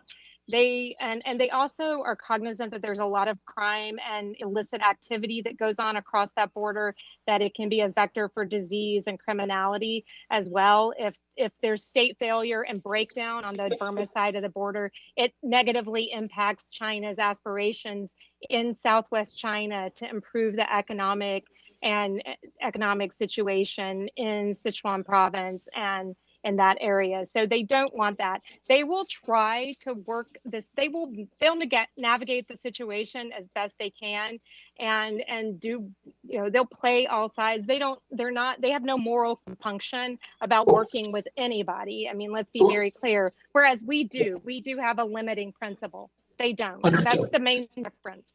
I understand, Ambassador, but let me just ask you to kind of comment on the fact that Beijing, along with Moscow, have blocked the UN Security Council statement condemning the coup. Your testimony was pretty rich about the failure of the Security Council. I mean, if China is a big player in blocking the condemnation of the coup at the Security Council level, what do you read into that? What is going on? What is the CCP trying to accomplish there? Well, China typically tries to block things like this at the Security Council. It's not necessarily Burma specific. They have a whole excuse matrix that they will basically have to be worked through in order to get to them being willing to abstain on any resolution that would involve insertion in what they consider to be a matter of internal affairs of a country. And they and Russia both still consider the coup to be an internal matter for Burma, and therefore not actually a matter of international peace and security. Now, what we need to do is put them on the spot a little bit more, I believe. And I think that up to now, because all the meetings in the council have taken place behind closed doors, all the negotiations on statements have taken place behind closed doors, they've been able to hide behind all of that. If we push some of this more out into the public, then they have to be more accountable for what they're doing in the council. Right now, they haven't blocked anything because the UK hasn't brought forward a resolution. So there's been nothing for them to really block except for statements. In my remaining time, just really quickly, and I didn't get a chance to ask about Chinese vaccine diplomacy in Burma, but broadly, how can the U.S. prevent Chinese malign influence in Burma? By associating ourselves with the people and the positive aspects of this movement that have such broad popular support. Time is expired. Yield back. I now recognize Representative Joaquin Castro of Texas, who's the chair of the Subcommittee on International Development, International Organizations, and Global Social Impact for 5 minutes. Thank you, Chairman. I joined Rep. Tenney in introducing a resolution urging the United Nations Security Council to impose an arms embargo on the Burmese military. Ambassador Kyaw Moe Tun, I know you've also been urging for the same action. So Ambassador, can you explain the dynamics at the UN Security Council around imposing such an embargo? What countries are preventing this action, and what can we in Congress do to help? Thank you, Mr. Castro. In the Security Council, so I approached the China with regard to we'd like to have it, stronger action from the Security Council. But China clearly stated to me that so whatever resolution that include sanction regime, they will not accept it. But for us, we need really strong action from Security Council. So that is why I fully agree with Kerry that we make it things open setting. So that's the way we can push harder than harder. And I also wish that United States together with United Kingdom to push harder in the Security Council. That's the way we can get something from the Security Council. Not, it is the press statement, the presidential statement is not really enough for the people of Myanmar, because what we are facing at this time is saving lives of innocent civilians. So that is why we need stronger action from the UN Security Council. So we need to push it harder and harder. But the difficult thing that we here in the Security Council is facing is the COVID setting. Because those the agenda, there is no consensus, then it will be difficult to have an open debate on the particular issue. That is I always have the feedback from our colleagues from the UN Security Council. But we need to push harder and harder to have something from the UN Security Council for sake of the people of Myanmar. Thank you. Thank you. And Ambassador, many of us in Congress have spoken out strongly against the coup and urged for stronger actions like sanctions against the military. We're in agreement that the military should restore democracy and return back power to the civilian government, which you represent. But if we're honest with ourselves, when the civilian government was nominally in charge of the country, things weren't exactly peaceful. Most notably, what many have called genocide occurred against the Rohingya. Obviously, the civilian government had only limited power and the violence was done by the military. However, the civilian government was not critical of these actions and was in many ways supportive. Was this a mistake on the part of the civilian government? And if the civilian government is restored, will it take actions to allow for the voluntary and safe return of the Rohingya people?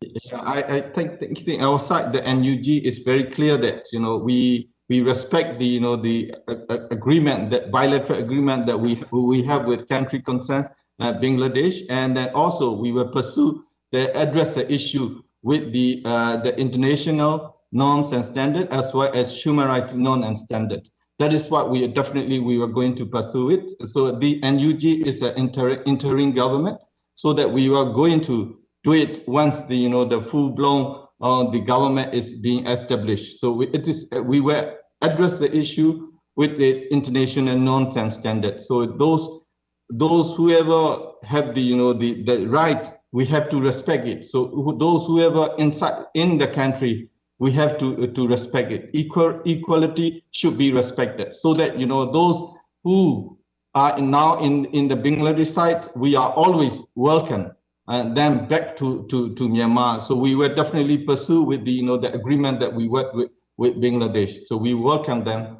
to live together with us in a peace and harmony. That is what we are looking forward. Thank you. I yield back, Chairman. Chairman yields back. I now recognize Representative Claudia Tenney of New York, Vice Ranking Member of the Subcommittee on International Development, International Organizations, and Global Corporate Social Impact for 5 minutes. Thank you, Mr. Chairman, and thank you for having this important meeting as well, along with the ranking member. And I also want to say thank you to my colleague, Representative Castro, for being the lead on this with me, and so many other members who have joined on, and why this is so important to me in my district. I have over 4,000, maybe 5,000 Burmese refugees, many who have become citizens and outstanding members of our community. They've been coming to our community for many, many years. They've been vigilant and diligent in protecting the rights of their family members and friends, and marching peacefully throughout our community to defend the democratic principles in Burma. And so we are doing everything we can to support them. And Mr. Castro actually kind of took my question, but I thought I'd maybe give the ambassador, another chance to take a look at it. I just wanted to maybe pose it in a different way when we're discussing the bill that we put in our UN Security Council arms embargo that we proposed.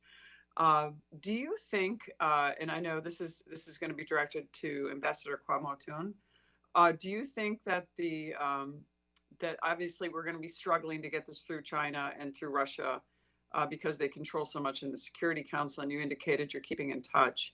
How do you think that the possibility of working with India, Vietnam, and other members to pressure them in a public way, as we're trying to do, would have any impact on them and bring them to understand the human rights violations and the issues that we're and trying to restore the democratically elected government back in Burma.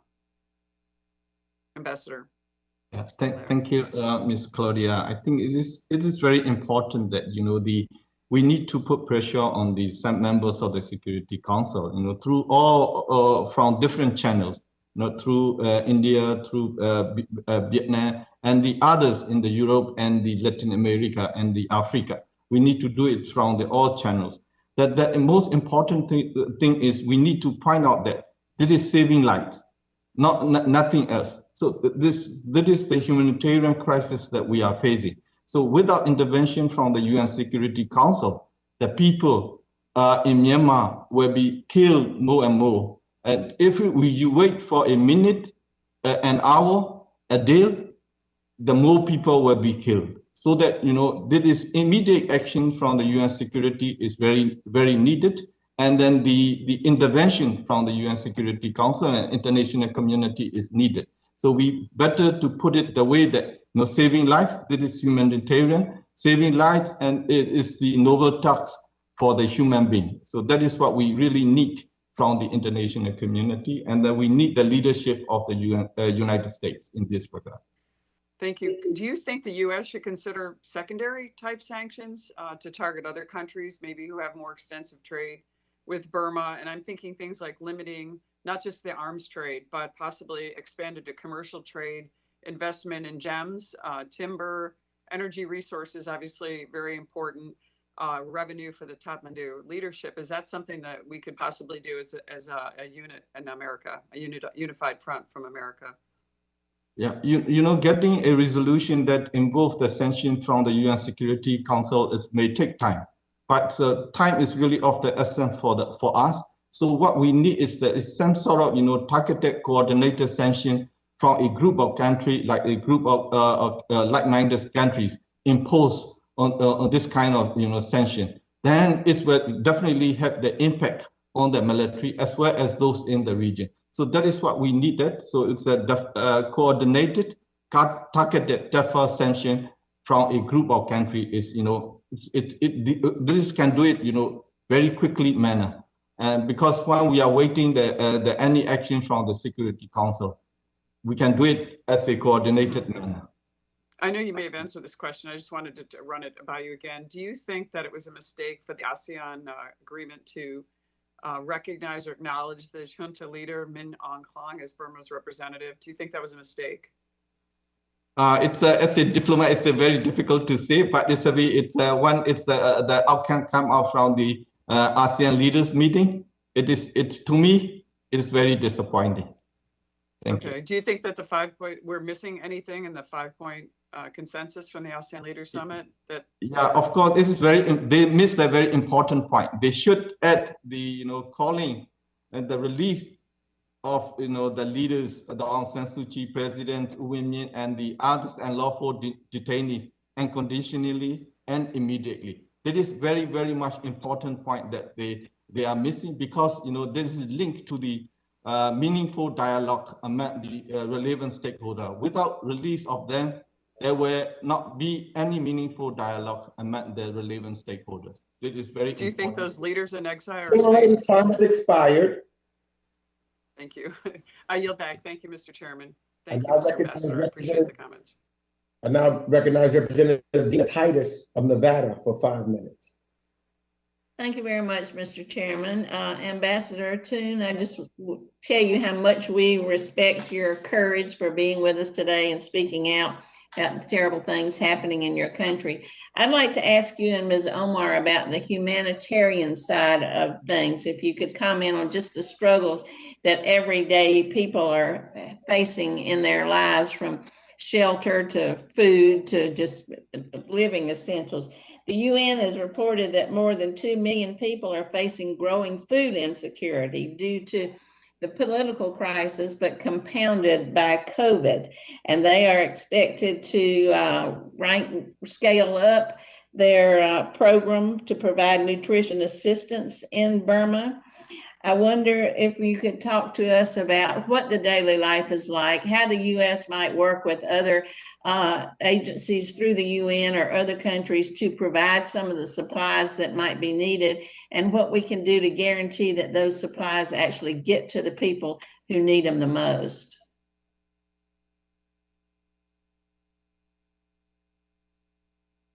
May I go ahead with this, Please. Congresswoman? Thank you very much. So thank you for these questions. Right now, the humanitarian challenge is really immense. It's actually getting quite widespread across the country. First of all, is also because this military junta is, like I was saying in the statement, they are in fact destroying the people's food storage. At the same time, they are trying to actually steal even the people from the like a rice reserve like that.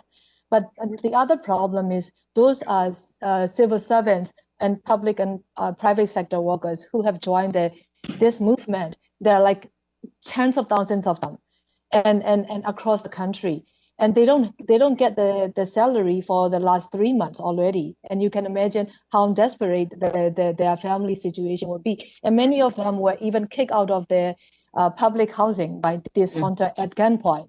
And also now, like, you know, right now, the civil servants are now being forced to the point that some of them were at gunpoint, but some of them were actually told that they have to return the past 2 months' salary if they don't come and work right now. So that's where the challenges they are facing. The civil society also, where there many people depend on, the civil society organizations are being raided, and there are bank accounts that the donors are supporting them are now sort of like, you know, more or less seized by the military, because if you go to get the money from the bank, you will be asked so many questions to the point that you, like, you know, they will end up being arrested. Many of them are very worried about that. So they don't have access to the money, and they're not getting salary either. So that's where we are having so much problem. And many of the factories are also closed.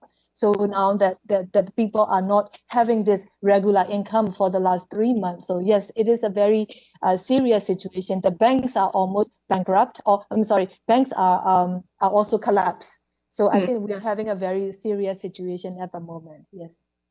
Thank you. Thank you. I was afraid that was the case. Ambassador Tun, you want to add to that?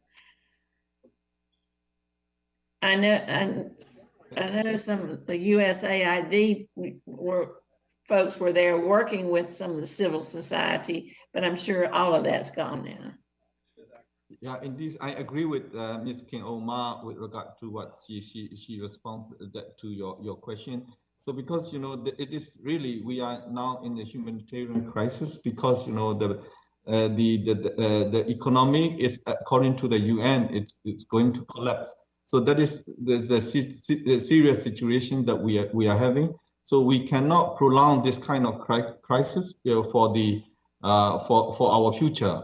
So we need to take action as quick as possible. People are really in the dire situation. I definitely coming, you know, months, it's a more difficult situation that, you know, people will be facing. So that is why we always stress that we need immediate action from the international community to stop the situation that we are facing.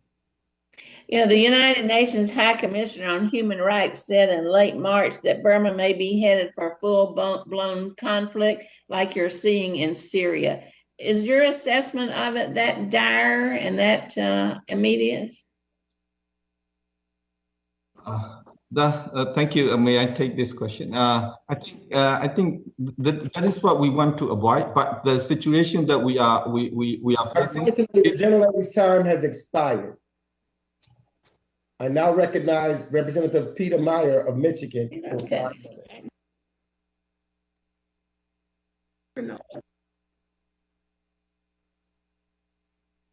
Representative Meyer, unmute.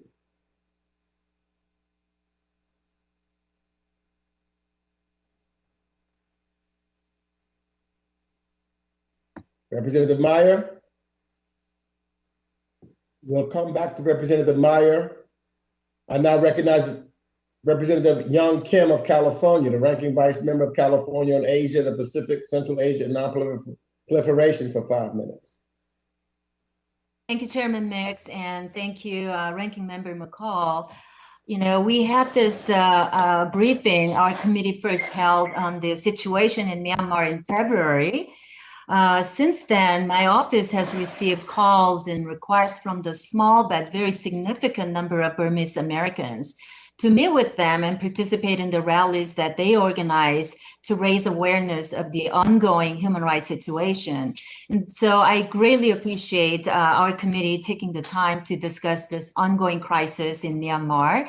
This has really resulted in a deteriorating civil and human rights situation, the murdering of unarmed civilians and continued persecution of ethnic minorities, all at the hands of a brutal military junta that unilaterally seized power in a coup against Myanmar's democratically elected government in February.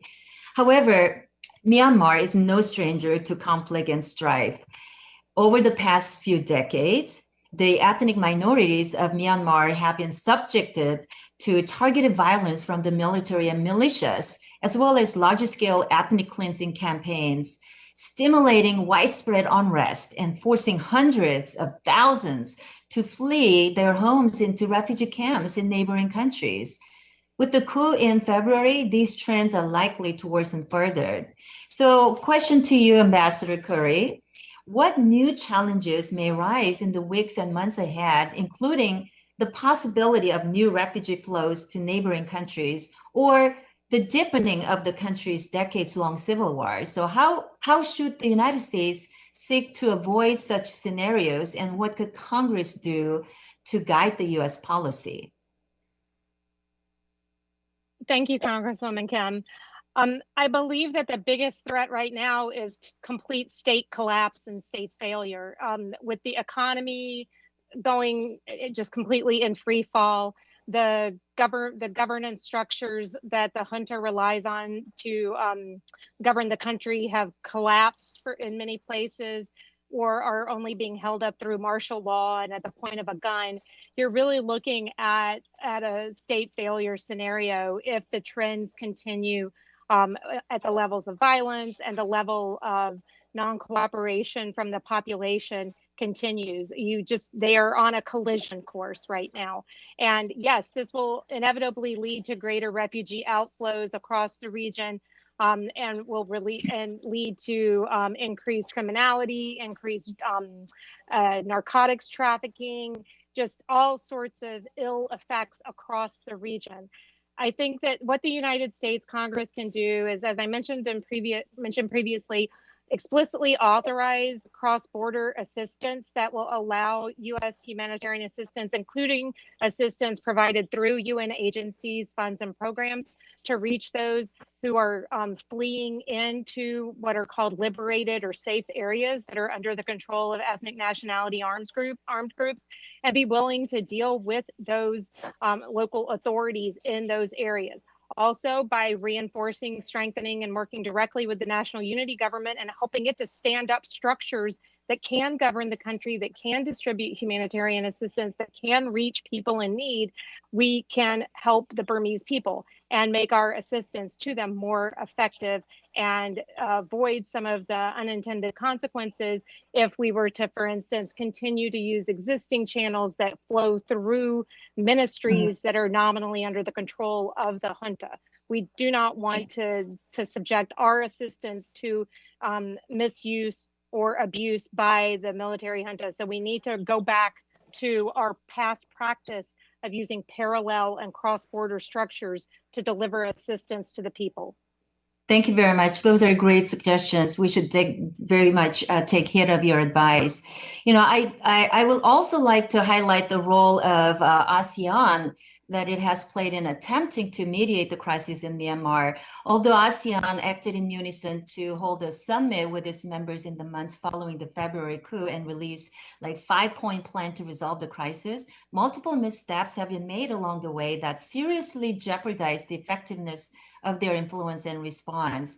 So in particular, the summit was jeopardized from the start by inviting a representative of the militia junta to represent Myanmar in negotiations, but excluded any representation from the national unity government. You know, ASEAN's capacity to mediate Myanmar's crisis further when, after specifically calling for an end to the violence, Myanmar's military continued to quash dissent and protest violently by openly attacking and killing its own people. So, Ambassador Kerry, Gentlelady's time has expired. The gentlelady's time has expired. Okay, well, thank you. I hope I can continue this if there is time. Thank you. I am back. I now recognize Representative Ted Lieu of California for 5 minutes.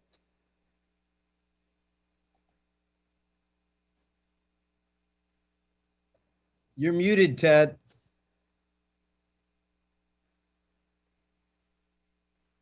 Thank you, Chairman Meeks, for calling this important hearing. I'd like to follow up on the line of questioning from Representative Brad Sherman. So Ambassador Tun, is there a representative from the Rohingya? Sorry, I don't you mind, could you repeat the questions again? Because I missed. In the national unity government that was recently formed, does it include a representative of the Rohingya people? So far, there's no representative from Rohingya in the NUG. So let me just tell you the problem there. There's an article in Time magazine dated March 8, 2018 that estimates more than 43,000 Rohingya parents have been reported lost, presumed dead. Other reports estimate about 25,000 Rohingya may have been killed. There's a study in January 2018 that estimated that there are also an additional 18,000 acts of sexual violence against Rohingya women and girls. And it's estimated that 116,000 Rohingya were beaten and 36,000 were thrown into fires. In a recent New York Times article, I'm just going to quote from it, states that rather than condemn the systematic executions, rapes, and village burnings, Ms. Aung San Suu Kyi, a Nobel Prize laureate, defended the generals. There was little outcry in Myanmar over the brutal persecution of ethnic minorities. Ms. Aung San Suu Kyi defended the military at The Hague, where Myanmar was accused of genocide against Rohingya. Myanmar's diplomats, including Mr. Kyaw Moe Tun, fell in line, earning the country's international scorn. So how can we trust that the Rohingya aren't going to be continued to be killed if we support the national unity government? Why should we support you? Thank you. Because as I mentioned earlier, now we are fighting the common enemy. So all the issues that happen in Myanmar are because of the military. So we need to focus on the common enemy first.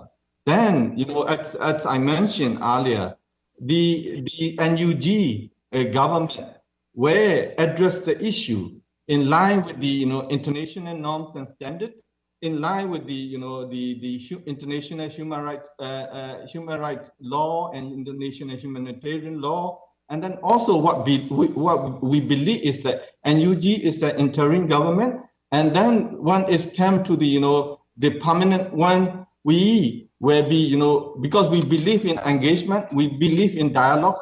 So all the outstanding issues that we face, definitely we can resolve it through the dialogue with the participation from all relevant stakeholders, and this kind of inclusive dialogue where find a way to get to solve the problem. That is what we believe is that that is what we need, the support from the international community towards the national unity government.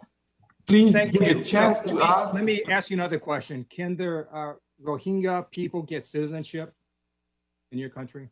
Yeah, of course, those who are in the that is why I want to point out is that those the NUG government will pursue in accordance with the international norms and standards. Those who ever entitled, they will be get the citizenship, and those who ever get the citizenship, they were enjoying the fundamental rights that the others join. So that is what we believe. We believe in the democracy. We believe in the human rights.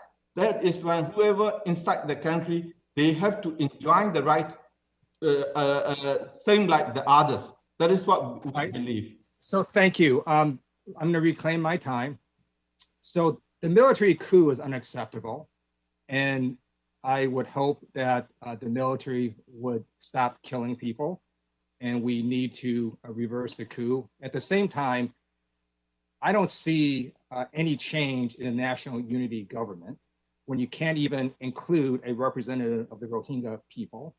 The UN has said that the government of which you were a part of had genocidal intent and ethnic cleansing of Rohingya people. And you still can't even manage to have a representative of the Rohingya people in a unity government. So I cannot support your national unity government, and I will oppose efforts for the United States to support your national unity government until you commit to having at least a representative from the Rohingya people, and you commit to stopping the genocide of the Rohingya people. I yield back. Time has expired. Gentleman's time has expired. I now recognize Representative Meyer of Michigan for 5 minutes. Thank you, Mr. Chairman and Ranking Member, for holding this hearing today, and to our guests who are joining us to share their wisdom and their experience. Like Ms. Tenney, I also have a significant Burmese population in my district. We have over 4,000 Burmese and Burmese Americans in West Michigan, many of whom were fled during the 1988 coup, which I know that both Ambassador Tun and Ms. Omar were lived through, right, experienced firsthand. I think of the earlier comments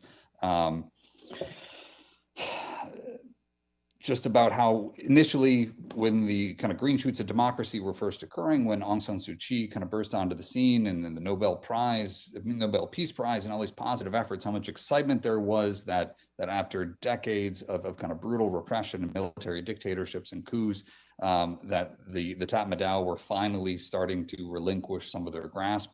I think it's pretty clear to us right now that was, as Ms. kind of Curry mentioned, that relinquishment was a bit in name only. And I think they sought to take the best benefits of that cooling, or that warming of relations, that thawing of tensions with the rest of the world, and the Western world in particular, and turn that into being able to line their own pockets and do what they can to further cement their hold on the country. And the coup on February 1st, I think, made that very clear.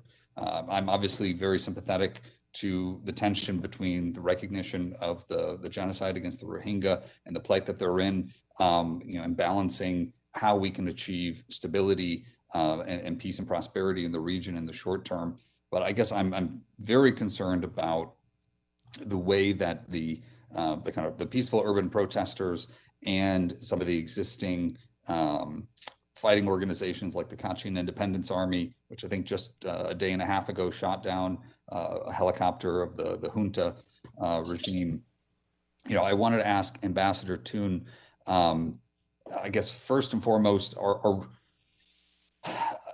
while I see the benefit of kind of a rainbow coalition of various ethnic groups kind of coming together who had traditionally been just aligned against the government, but now have common cause in kind of bringing or I guess aligned against the Tatmadaw, and now have common cause in establishing a unity government. Do you think that can be a sustainable balance in the long term, especially when you have, when we've seen evidence in the past of when long-running armed conflicts then try to implement the more reformist, democratic mindset individuals, and how that can quickly result in the people who have the guns having the say? Could you speak to that, Ambassador Tun? Thank you, Mr. Maya. It's true that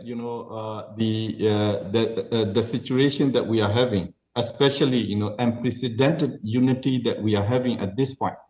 It's analysts that pointed out that it's over 70 years we don't have this kind of unity among different players, different ethnic organizations. It is the time that we have unprecedented unity. So for sustainability, that is, of course, we also have the consent. Because now we are fighting against a common enemy. Once we over this kind of enemy, we still need to talk. That is why we are aiming to have the Federal Democratic Union. So because we want to bring all relevant stakeholders in the equal footing and work together for the country, because the Federal Democratic Union, the constitution, will give them a way to bring everyone together again. So that is the hope. So we always hope for the best, but of course, we prepare for the worst. Of course, we have the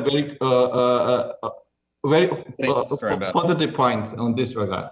Yeah, thank you, Mr. Ambassador. I think we've spoken to the failures of ASEAN more broadly to try to tackle and kind of have a hard framework. So I hope that partners in the region step up. But just finally, Ms. Curry, can you speak to the fact that if we were to implement sanctions and cut off some of that funding, specifically with Myanmar oil and gas enterprise, do you think that would really have an operative impact on the Tatmadaw survival?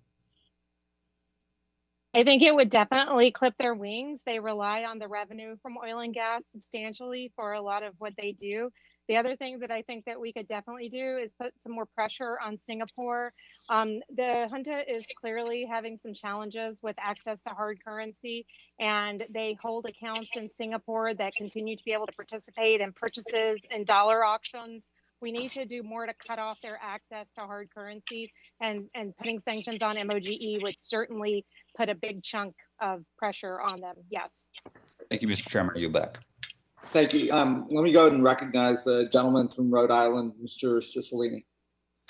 Thank you. And I really want to thank Chairman Meeks and Ranking Member McCall for this really important hearing. I had the fortune of traveling to Myanmar and to meet the Burmese people and to see a nation struggling and one that really has attempted to persevere under the weight of successive military dictatorships. But I also had the opportunity to visit the Rohingya in Bangladesh in the camps. And my first question is really to Ambassador Tun.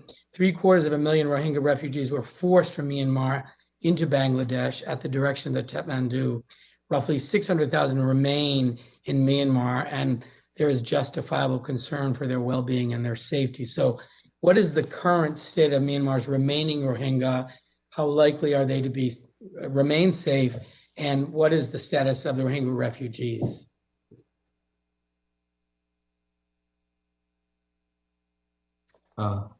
Thank you, Mr. Cicilline. To be very frank, under the military government, we all are the same. The human rights violations, atrocity taking place everywhere in the country. So we have concern with each and everyone, including those Rohingya in the camps in Rakhine State. So of course, we don't know exactly. To me, I don't know exactly the situation, but of course we have the concern because they already have the difficulties. So the situation, because of the coup, have and compounded the challenges that they already face. So that is why we are keep telling the international community that please end this military coup. Please support us to end the military coup. That is what we really want. So then the next step will be, we work together to solve the problem, find a sustainable solution with regard to this matter. That is very important for all of us. Thank you. I've heard your responses to Mr. Liu and Mr. Sherman. I can tell you, I met with members of the Rohingya community who were members of the elected government and no longer have citizenship. So this issue about making the Rohingya a stateless people is a serious one. Democracy means more than uttering the words. It means respecting the basic human rights of all of your citizens. And so I hope you hear the message loudly and clearly that we expect the Rohingya to be repatriated to their own country and obviously be kept safe. But I want to turn now to a question about food security. The UN has reported more than 2 million people in Burma are facing growing food insecurity due to this crisis. And both the political crisis as well as the COVID-19 pandemic, with families being forced to skip meals, obviously having less nutrition. The World Food Program is scaling up its response in Burma to provide assistance to more than 3.3 million people in the coming months. What is the kind of current status of the humanitarian effort in Burma? And I don't know, Ambassador Curry or Ambassador Tun, who's best prepared to answer that?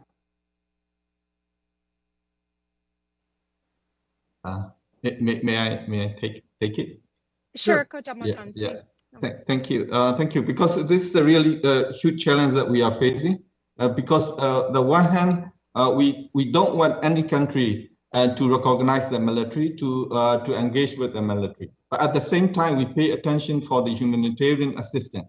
But that is why what we like to request the international community, including the United Nations and our development partners, whatever the assistance that you make, please consult with the National Unity Government and go through the CSO and the others and NGO. That is what we like to request. The humanitarian assistance is very important for all of us at this point. I think that Ambassador Kelly may have some more points to add.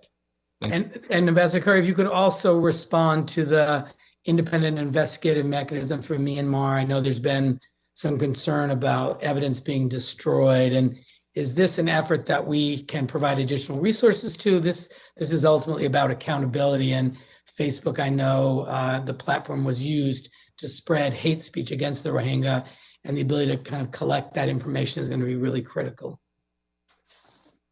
Thank you. I would add that right now is it's rice harvesting season.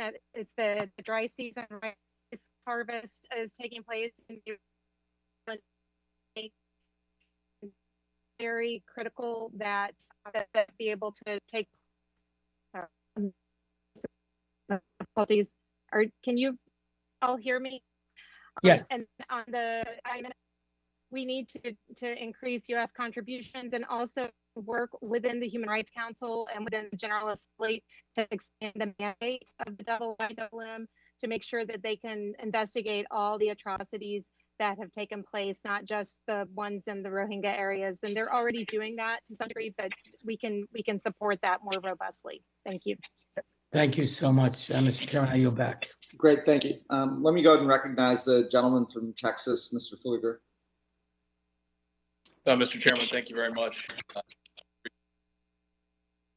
Discuss this important issue and obviously take a look at the atrocities that have happened and make sure that we as a country are standing up for the ideals that have made America what it is, and that we continue to look around the world ways to influence. And so I'd like to start, Ambassador Curry, by just kind of asking about some of the investments that have been made by some Western energy companies, whether it's Chevron or Total or some of the others, and how important has that infrastructure been to helping with the poverty, to helping with some of the quality of life throughout the country in the last couple of decades? I would say that on balance, the investments in oil and gas infrastructure, not just by Western countries, but overall, have largely enabled the military to avoid the consequences of its failure to use resources to invest in the people of the country, and have allowed the military to purchase weapons to turn on its own people. The civilian government ostensibly gained control of those resources starting in 2010, 2012. And the NLD government controlled them starting in 2015 and started to institute policies under the Extractive Industries Transparency Initiative and other ways to try to make them make those revenues go more toward the health and welfare of the Burmese people. But now that those revenues are flowing back into the pockets of the Tamada, they will once again be used to torment the Burmese people, not to support and help them. What are the chances and the threat of, if they were abandoned and expropriated, or even worse, is there a threat that the Chinese could somehow take over those assets and do something else with them? Can you kind of talk to that line of thinking? It depends on the assets. You have the offshore facilities that are in the Andaman Sea, and then you have onshore facilities including pipelines that cut across. The Chinese already have a substantial investment in the oil and gas industry in Burma, as does India and even Malaysia, the United States, others. The Yadana pipeline is servicing a mature field, and it's unlikely that it would be that the impact of the U.S. withdrawal there would mean much. One of the challenges for the Burmese is that they have no refining capability. So even if they're able to export the oil, or even if they're able to pump the oil and gas, that they can't refine it and sell it on the open market. So that's why the Yadana pipeline flows to Thailand, where the Petroleum Authority of Thailand actually refines it and then gives a portion of it back to Burma and then sells the rest on the spot market. So it's there's a debatable proposition about whether pulling out U.S. investment will have much of an impact. I know that it will take some time for them to be able to replace the U.S. capabilities that are currently allowing the production to continue. And in that time, if we're also working on the financial side to cut off the flow, or to require that if U.S. entities stay involved, that they put the funds into an escrow account instead of sending them to the military. That's another option where the U.S. companies and other multinationals don't have to withdraw. They just don't pay the royalties to the junta. They put them in an account that's set aside for the people. Ambassador, thank you very much for that explanation. Just very quickly, Ambassador Tun, in the remaining 40 seconds, do you agree with kind of the philosophy of making sure that the funds are going to be flowing in the right direction, and that we don't have some secondary or tertiary effect that could be worse? At this time, our focus is to stop any money inflow into the military regime. So whatever way that we can cut off, please do so. That is the quick question that I like to respond. Please cut the money inflow into the military regime. Thank you, Mr. Chairman. With that, Great, thank you. Let me go ahead and recognize the gentlelady from Minnesota, Ms. Omar. Thank you. And thanks to our panel for joining us today for this really critical conversation. I wanted to chat a little bit with Ms. Omar. I know that you have previously been supportive of a UN Security Council referral to the situation in Burma to the International Criminal Court. Of course, the ICC has claimed some jurisdiction through the Bangladesh referral, and there's also an ongoing case at the ICJ regarding the Rohingya genocide.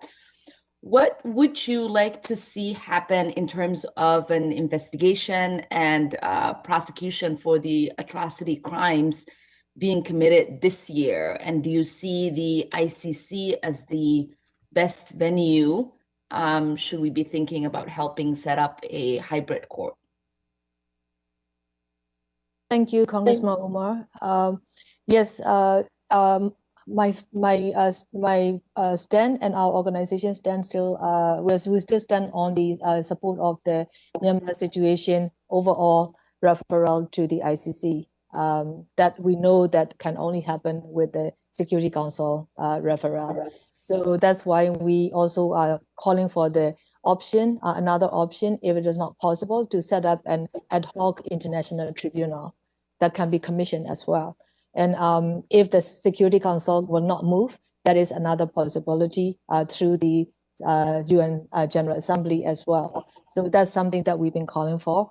And we know the current the jurisdiction that ICC can exercise through the Bangladesh is very limited. It is not enough. It doesn't cover all these all these violence the Rohingya community face before they fled into Bangladesh. And we need all of these crimes including the sexual violence against women. All of these are, like I met with many of these Rohingya sisters, who are the rape survivors of this military regime, the military. So we need to address all of these crimes, but not only for the Rohingya people, but also for all of the crimes across other ethnic areas, as well as those crimes against humanity happening for the last 3 months. And only with the Security Council referral that we will be able to address all of these crimes at the ICC. So we would like for the United States government to also first recognize the genocide definition and also support all our efforts at the Security Council, either to refer to ICC or set up an independent ad hoc tribunal. That would be the best option. But we are also calling on the National Unity Government to actually sign the Rome Statute so that we will be able to have the ICC also look into the other crimes as well. Thank you. I know Curry wants to add something, but let me pose this question and then I'll give you a minute to do that as well. Obviously, one of the barriers to establishing justice for the victims, both with the Rohingyas and the pro-democracy protesters right now, is destruction of evidence. And I know that you mentioned in your testimony that the Burmese military is covering up their gross humanitarian violations. So how can the United States be supportive in terms of documentation so that there is sufficient evidence when the ability for prosecution can exist? Again, to Ms. Omar, and then we'll let Curry chime in if we have a couple of seconds left. Thank you for this question. For the last a few decades, since the previous military regime, the local organizations, local civil society organizations, when it comes to the rape and sexual violence, particularly the ethnic women organizations, they've been the one who have been documenting and presenting to the United Nations and to the international community. I will come back to this to them for this round as well, because they are with the well experience, how to document not only the human rights documentations, but also the evidence collections. And of course, it's very extremely challenging now under this military junta how to collect and preserve those evidences. But together with this, the United Nations established mechanism, I think the local civil society organizations, women's organizations they are placed best to collaborate with the international mechanisms to work together. And we need all your support for that to happen. Thank you. Ms. Curry, if you can keep your answer short. Thank you. Very, very short. Just that there is also the possibility, without signing the Rome Statute, for the National Unity Government to do a self-referral under the ICC statute under Article 12. So they can just refer Burma themselves to the ICC. Great. Yeah, we have already engaged with the ICC. We are already engaged with the ICC. Let me go ahead and recognize the gentleman from Michigan, Mr. Levin, for 5 minutes. Thank you so much, Mr. Chairman. I want to first say that I stand with Mr. Liu and other colleagues in that a simple return to the status quo ante before the coup is not acceptable. And I want to explore with you whether there's real hope of a new day between the Bamar majority and the various ethnic minorities, not just the Rohingya, but the Karen, Kachin, Mun, and others who make up 30% of the population of Burma all around the periphery. My first trip as a member of Congress was to Bangladesh, including Cox's Bazar and the Rohingya refugee camps. I won't belabor the point of the horror of that, but Ambassador Tun, it is simply unacceptable that we are still where we are in talking about the lack of citizenship, the lack of safe return, and on and on. But my question is, with Rohingya and others, I've seen increasing reports about dialogue between different minority groups and hope for a different future. You know, Burma was basically a state created that's a child of colonialism. You know, a state whose boundaries were kind of imposed by European powers. It's never cohered yet to this day as an inclusive democracy. And Ms. Omar, you know, I'm a scholar of Buddhism. I was supposed to get a PhD and be a professor of Asian religions, but I realized I should come and hang out with you all instead and talk about policy. So I'm not shy to say that the Burmese majority, the Buddhist majority, has been unable to see the humanity and the citizenship of others. I feel like you might be a leader in this regard. Is there new hope in this horrible moment of repression from the Tatmadaw in a different future for Burma, and how can we get there? I think that the question is directed to me, is it? Sorry, I'm yes, sorry. ma'am. Yes. Yes. With in the past 3 months, I see a ray of hope because I see the different ethnic communities coming together, while I also see, particularly from the Buddhist Burma majority, showing their sympathy and understanding, empathy to the other ethnic communities, such as like, you know, Karen and Kachin, who face this kind of abhorrent violence from the military for many generations.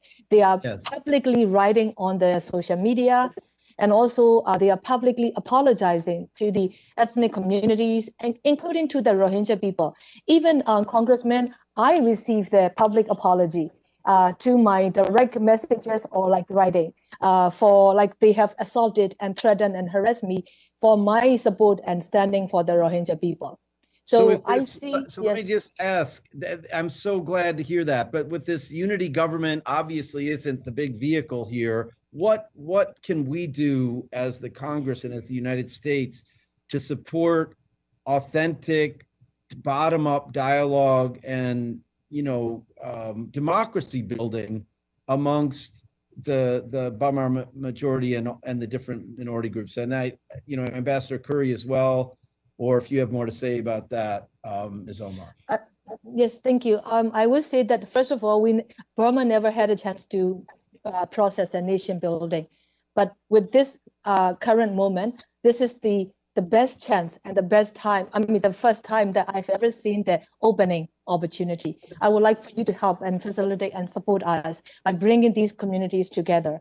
And in that, what we really need is like, you know, I look into the NUG. There is a potential because within the NUG, there are different ministers who already are taking the stand on the universality of human rights, as well as like supporting the Rohingya community as well. So we need to encourage these elements within the NUG to be able to go up to the level of holding such dialogues among the different communities. And with your support, of course, you know, like we will have to hold the NUG accountable for the human rights. We will have to hold the NUG accountable for the Rohingya people as well. Make sure that Rohingya people are also included in the process of the NUG and the leadership.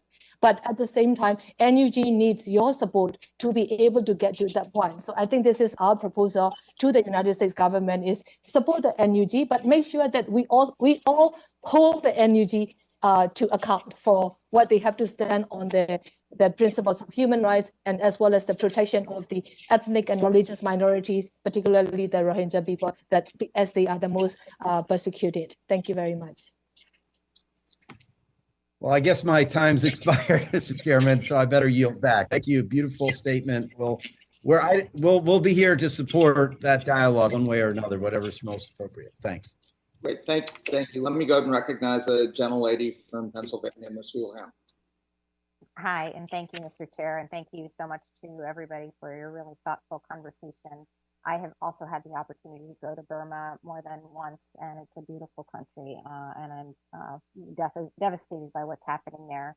I am fortunate enough that I'm on the Foreign Affairs Committee, but specifically on the Asia Subcommittee, and another one that's new that's called the Foreign Affairs Committee on International Development, International Organization, and Global Social Impact, global corporate social impact, importantly.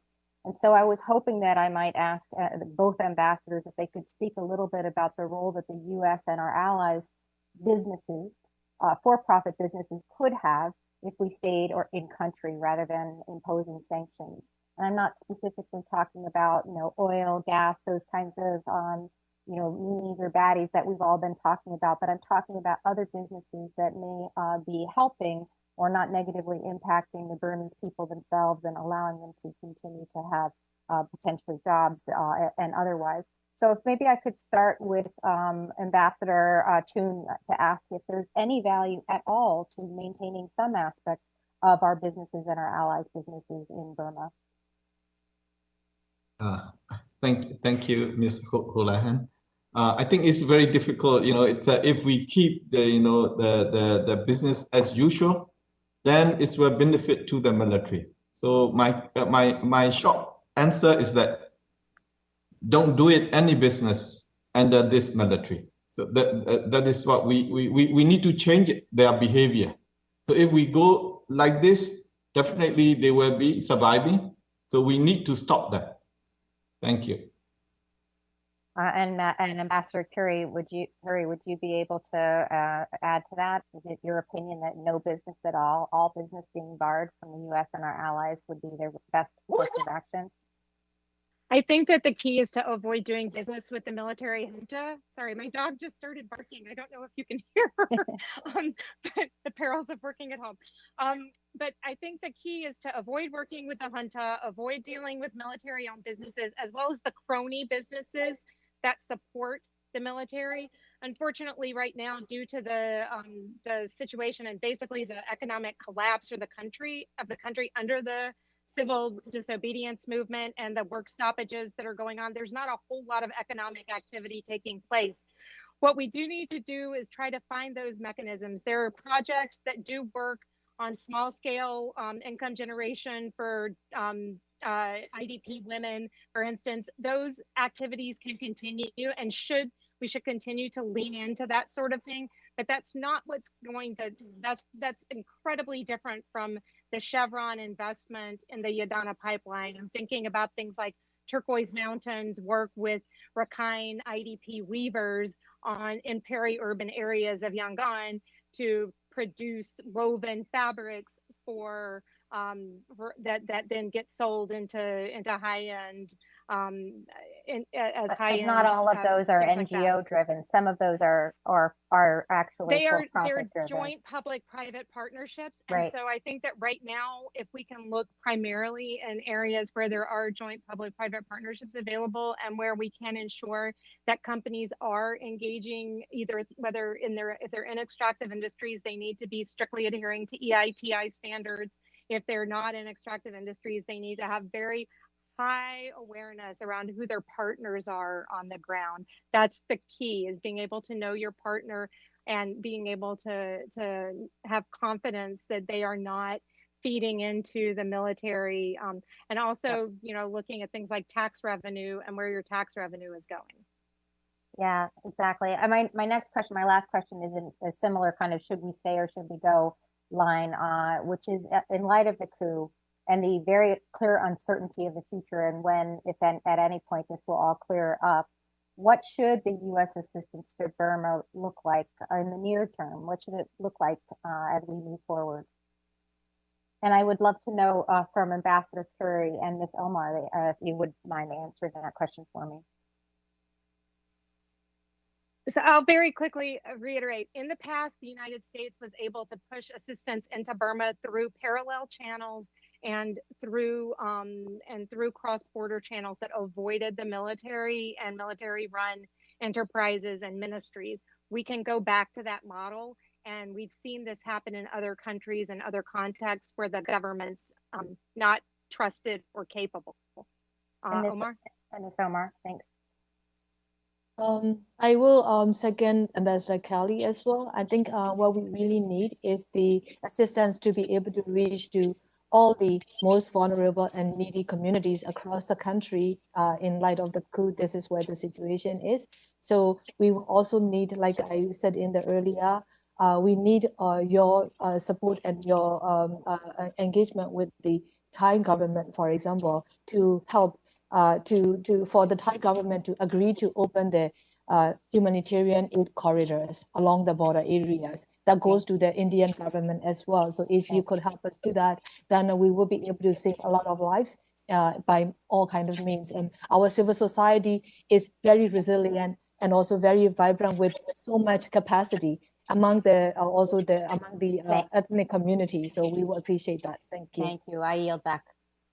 Thank you. Thank you. Let me go ahead and recognize the gentleman from New Jersey, Mr. Malinowski.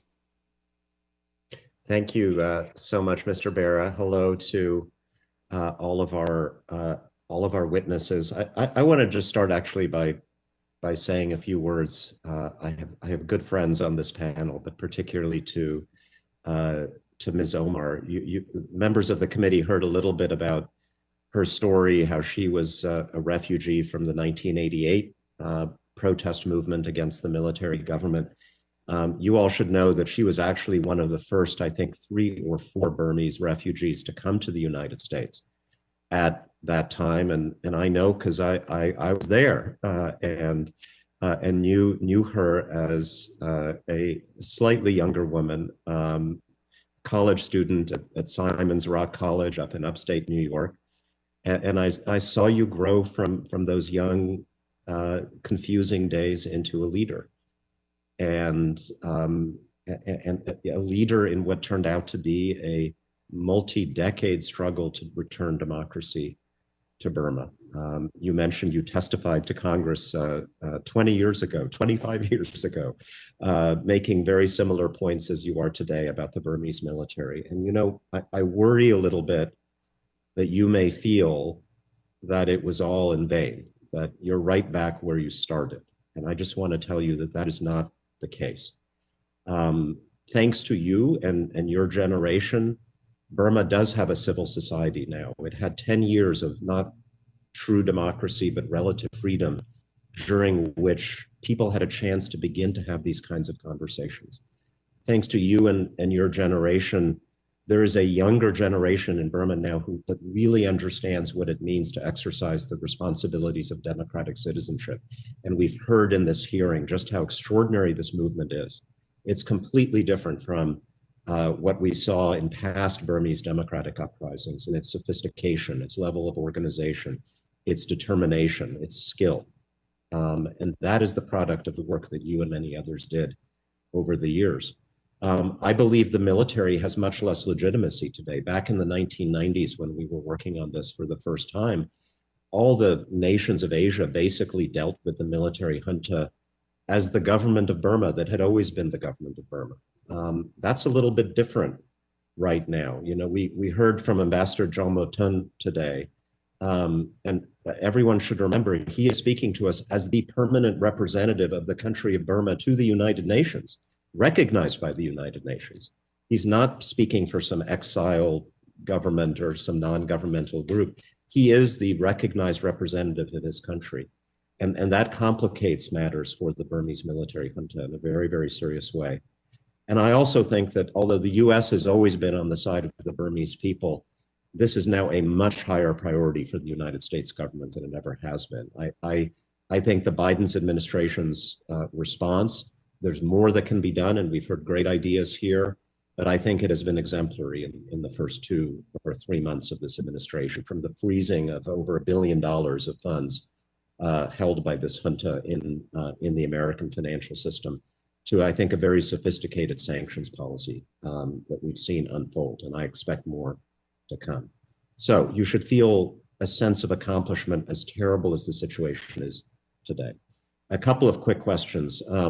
Ambassador Curry, you gave us a really interesting and I think insightful assessment of China's complicated role, more complicated than some might imagine, based on just the fact that China ideologically is not going to be in favor of democracy in Burma. We've heard a little bit less in this hearing about Russia, which seems to me actually at the United Nations to be a much more unvarnished supporter of the Burmese junta. There's a military-to-military relationship. Could you say a little bit more about that? Sure. Russia is primarily the arms dealer for the Tatmadaw, and they have no bones about it. And they, as you said, have been more unvarnished in their willingness to accept the coup, that just as they were, you know, just as they are unvarnished in their support for Assad in Syria. They are completely amoral about all of this, and they don't care. They don't care about democracy, and they certainly don't care about any of that, the human rights considerations here. They like their client. That said, if they lose China in resistance to UN Security Council action, I find it hard to see them acting alone on this. This isn't Syria. They don't have as much strategic input in Burma. It's much more transactional for them and just an opportunity to be chaos agents, in my opinion. And I think that if we can move China to abstain, then Russia will follow them. Great. Thank you so much. I yield back. Great, thank you.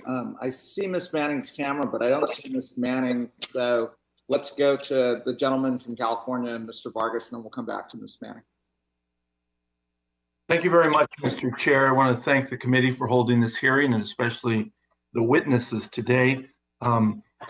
Since I guess I'm not last, but almost last, I've been privileged to hear most of the discussion here, and many of the questions that I have been answered. I do want to comment, however, that I too have great concern over the Rohingya and the situation that they face outside of the country and inside the country, and hope that they will be respected and cared for, and I look forward to that happening. I do have one question that I thought Mr. Malinowski was going to follow up on. That is China, and we have heard quite a bit about it. But I'm surprised that they're not meddling more in this situation. Not only because obviously it's on their border, but as Mr. Wilson very appropriately and proudly mentioned, his father was a flying tiger. The United States has a very long history with Burma, a very proud history. And that's why I would think that the Chinese would want to meddle more in the situation in Myanmar, but they haven't. Why is that? Ambassador Curry, why don't you handle that one? Well, I think they're meddling a lot, actually. I think they're trying to shore up their own interests, which is what they do best in these situations from their own perspective. But their interests are very narrowly cast, and so they are doing things that are not helping them. And when they have taken an action in one way or the other, it has set off protests against them and put them in uncomfortable positions. I think they are in an uncomfortable position, and they're not quite sure what to do because this has gone on and has unfolded in a way that they're not really comfortable with.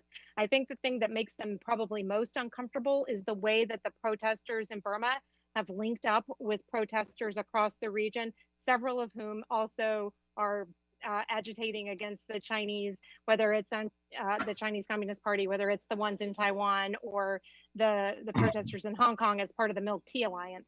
So I think that has really got them off balance. I think they frankly are a little off balance. They've resorted to their usual tools, but they aren't working very well. But I guess I would ask that or comment that the Chinese oftentimes are uncomfortable and they seem to act anyway.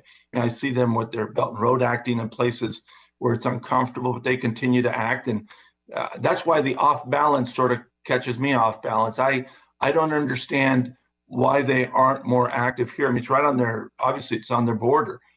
You would think that they'd be much more engaged. Their preference is to see what happens and then deal with whoever comes out on top. And because nobody is on top right now and there's not a clear outcome, I think that they are continuing to hold back.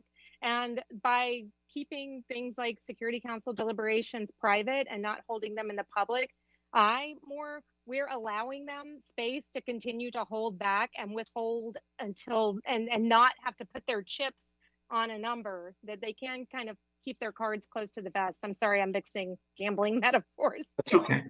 But I don't understand why they don't want to force or influence who comes out on top. I mean, you mentioned they're going to sit back and wait. You would think that they would be more involved in pushing to see who does come out on top. I think they're outcome neutral here, actually. I mean, they just want an outcome. That's what they want. They want somebody to deal with that they can make deals with. And they don't really Okay. care who it is because they've found over the past 5 years that they can deal with the NLD just fine. They have no problem manipulating the NLD and cutting deals with them. It worked out great for them the past 5 years. In fact, better than dealing with the junta because they had more legitimacy because they were dealing with a more legitimate government. So they would rather just wait and see and not be forced to make a choice. That's their preference. Okay. I heard today and have read, of course, about the potential 2 million people that have food insecurity. I have to tell you, I have great faith in the United Nations World Food Program, and in particular, the leader there, the new leader that they've had for a few years, David Beasley. I always tell him if he was Catholic, we'd make him a saint. But I think he's done great things around the world. He's worked very hard. And again, how can we help? And how can the United Nations World Food Program help more? Maybe tie it in with what we should do helping the people with Taiwan, because I know Taiwan also has obviously a lot of opportunity to help and hasn't really done much. Senator Curry? I mean, Senator Curry, Ambassador Curry. Thanks for the promotion, but I'll stick with Ambassador. I'm not sure it is. I'm not sure it is. Oh, right. I'm a house girl. I work on the house side, so I hear you. I would say that, you know, the WFP does do amazing work, and David Beasley is a wonderful leader there. But I think that the key is to give the UN agencies the flexibility to do more cross-border. Again, I'm like a one-trick pony here. Cross-border, cross-border, cross-border, parallel systems. Allow them, you know, encourage and allow them to go around the blockages with the government, or with the, I'm sorry, with the junta. That would keep the assistance from getting directly to the people who need it, and the most vulnerable people in the country.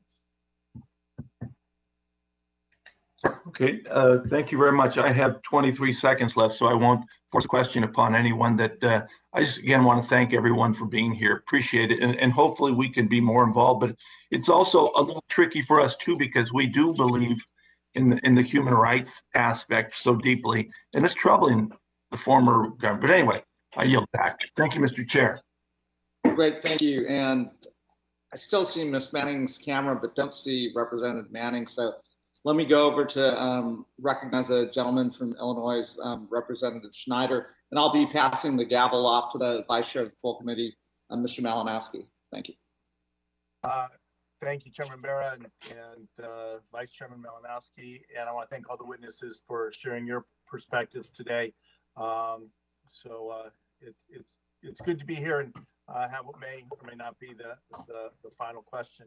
You know, speaking of perspectives, one of the things that has always struck me, I like looking at maps in different ways. And if you look at the map of the Indian Ocean as the center of the map rather than the Atlantic Ocean, it's very clear to see the importance of Burma.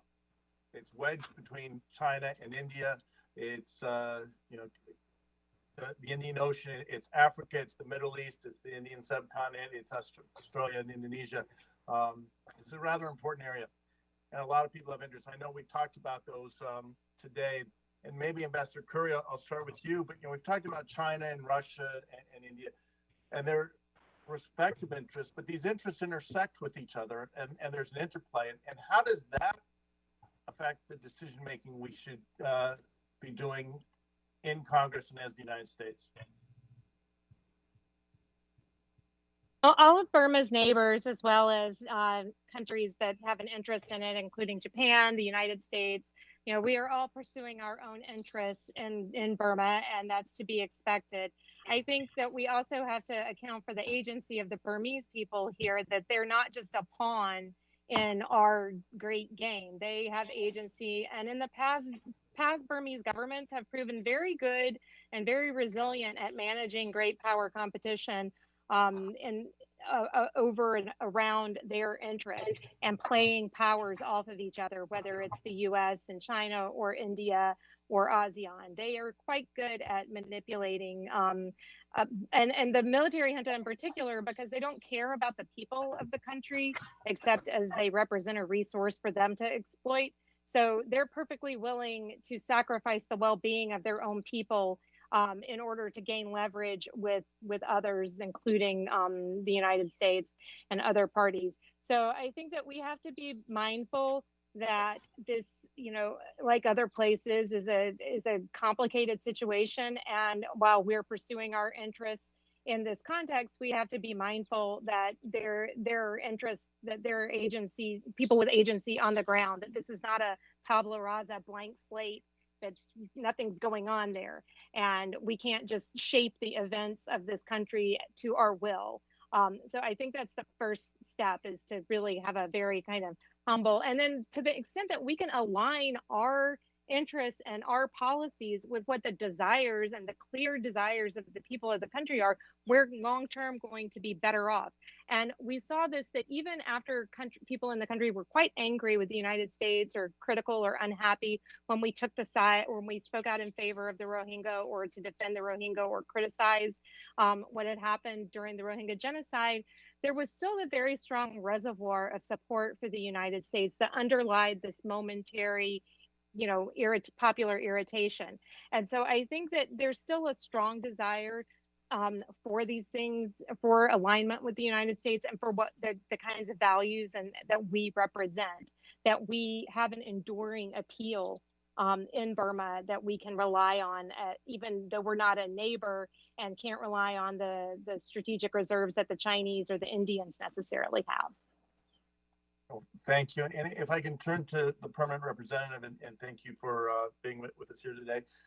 You're, I imagine, having conversations with the respective representatives from China and Russia at the UN. Could you share a little bit about those conversations and how it might inform the decisions we're trying to make here in the U.S. Congress? Thank you, Mr. Schneider. So it's not lately, but before, like 3-4 weeks ago, when I talked to the Chinese permanent representative, and because they are worried about the perception of the people vis-a-vis China, because the perception of people towards China is very negative. So that is what they worry, because the perception that, because in the people's eyes, the China is always with the military, but China said that they are not with the military. They like to see their country like stable and the prospered Myanmar. But what I would stress is that that is very important time for China to demonstrate they are with the people of Myanmar, not with the military.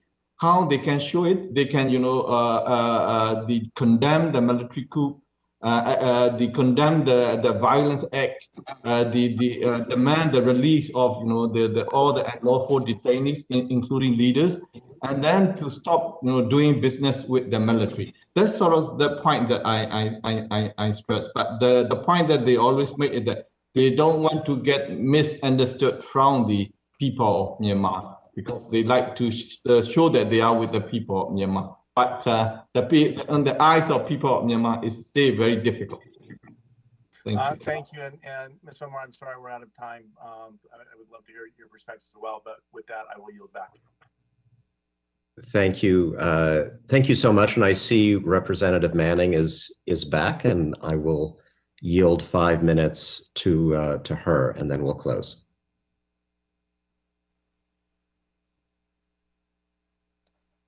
Thank you, Mr. Chair. Thank you to the witnesses for all your testimony and answering so many questions on this very difficult topic. Ambassador Curry, women continue to risk their lives and play central roles in nonviolence to bring about a true democracy in Burma, even as the Burmese military uses sexual and gender-based violence as a weapon of war. How can we best support women in the movement at this time? The United States has a long history going back to the founding of the Women's League of Burma, where I was proud to be there with Ma Omar at the first conference of the Women's League of Burma, quietly sitting in a corner crying, watching this amazing event unfold. It was so beautiful to see, and to see the generations that have followed and how they've stepped up in this movement has been tremendous. At the same time, the dark side of it is the stories that I hear, the messages I get about young women taking Plan B birth control pills with them when they go out to protest because they fear being raped by the military. You know, just these heartbreaking stories of sexual assault and abuse and sexual violence, because this is a pathology that is highly present within the Tatmadaw. And I think that the key is to work with the UN agencies that actually do work. There are a few parts of the UN that actually function well. One is the Office of Pramila Patten, who's the SG's special representative on sexual violence and armed conflict, and she is fantastic and does amazing work. She has an MOU with the government on this issue that came out of the Rohingya crisis, but can now be more broadly applied, and to also continue to support the investigative mechanisms and the other accountability mechanisms, and make sure that we're holding people accountable and that we are sanctioning individuals who are involved in sexual violence when we get information about that. I think that that's a critical thing that we can do. We've done that in other contexts where we've specifically sanctioned in South Sudan, for instance, individuals for sexual violence. Thank you. Some of those details are just horrific, but thank you for those, for your answer. Ms. Omar, and thank you for being with us today. What more can the US and the international community do to ensure the basic human rights of refugees are protected in neighboring countries throughout what is very likely to be a protracted displacement? And what are some of your concerns with respect to the treatment of refugees in the border regions? Thank you very much for your question, Madam Congresswoman. The very need that at the moment is, as I was also mentioning earlier, we really need the Thai government to open their border, but also allowing the humanitarian agencies to operate. Because right now, I mean, the Thailand government has already set best examples in the previous times for the people fleeing from Burma.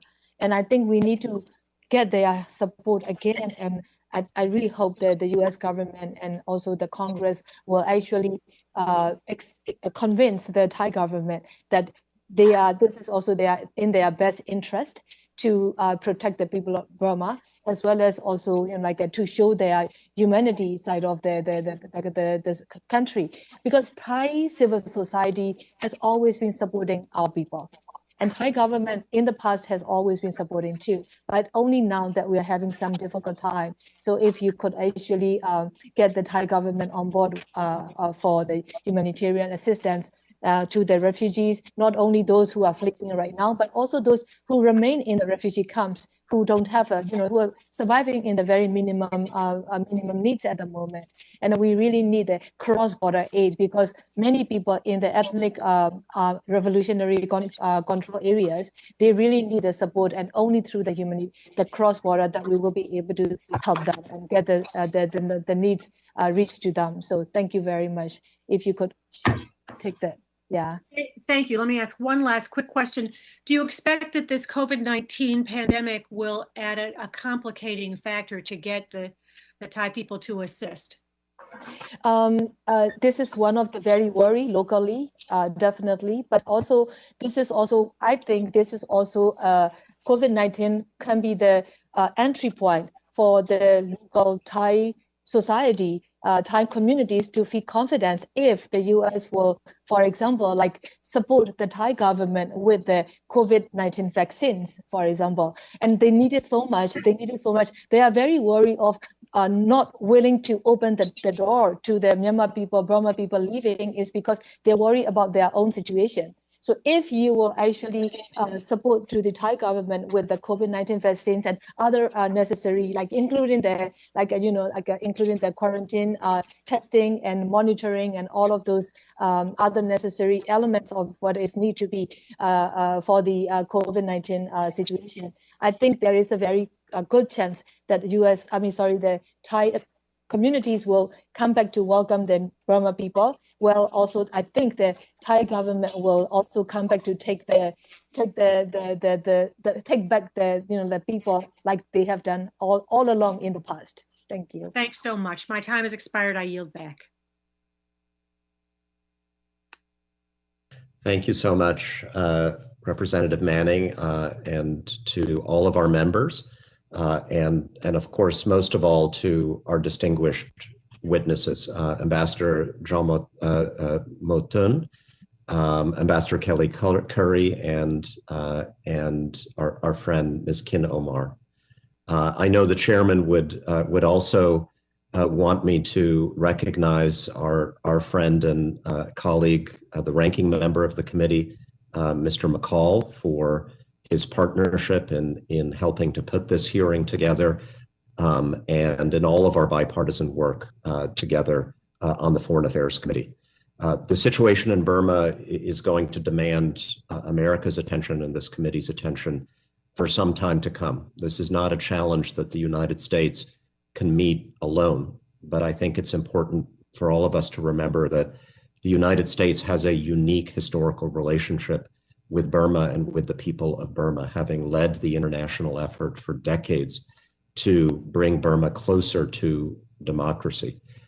We can't do it alone, but there is about zero chance that ASEAN or the United Nations or our allies in Europe or any other international body or institution would be doing the things that they are doing right now to help the Burmese people, if not for intensive American engagement and leadership today and in the many years that have preceded this moment.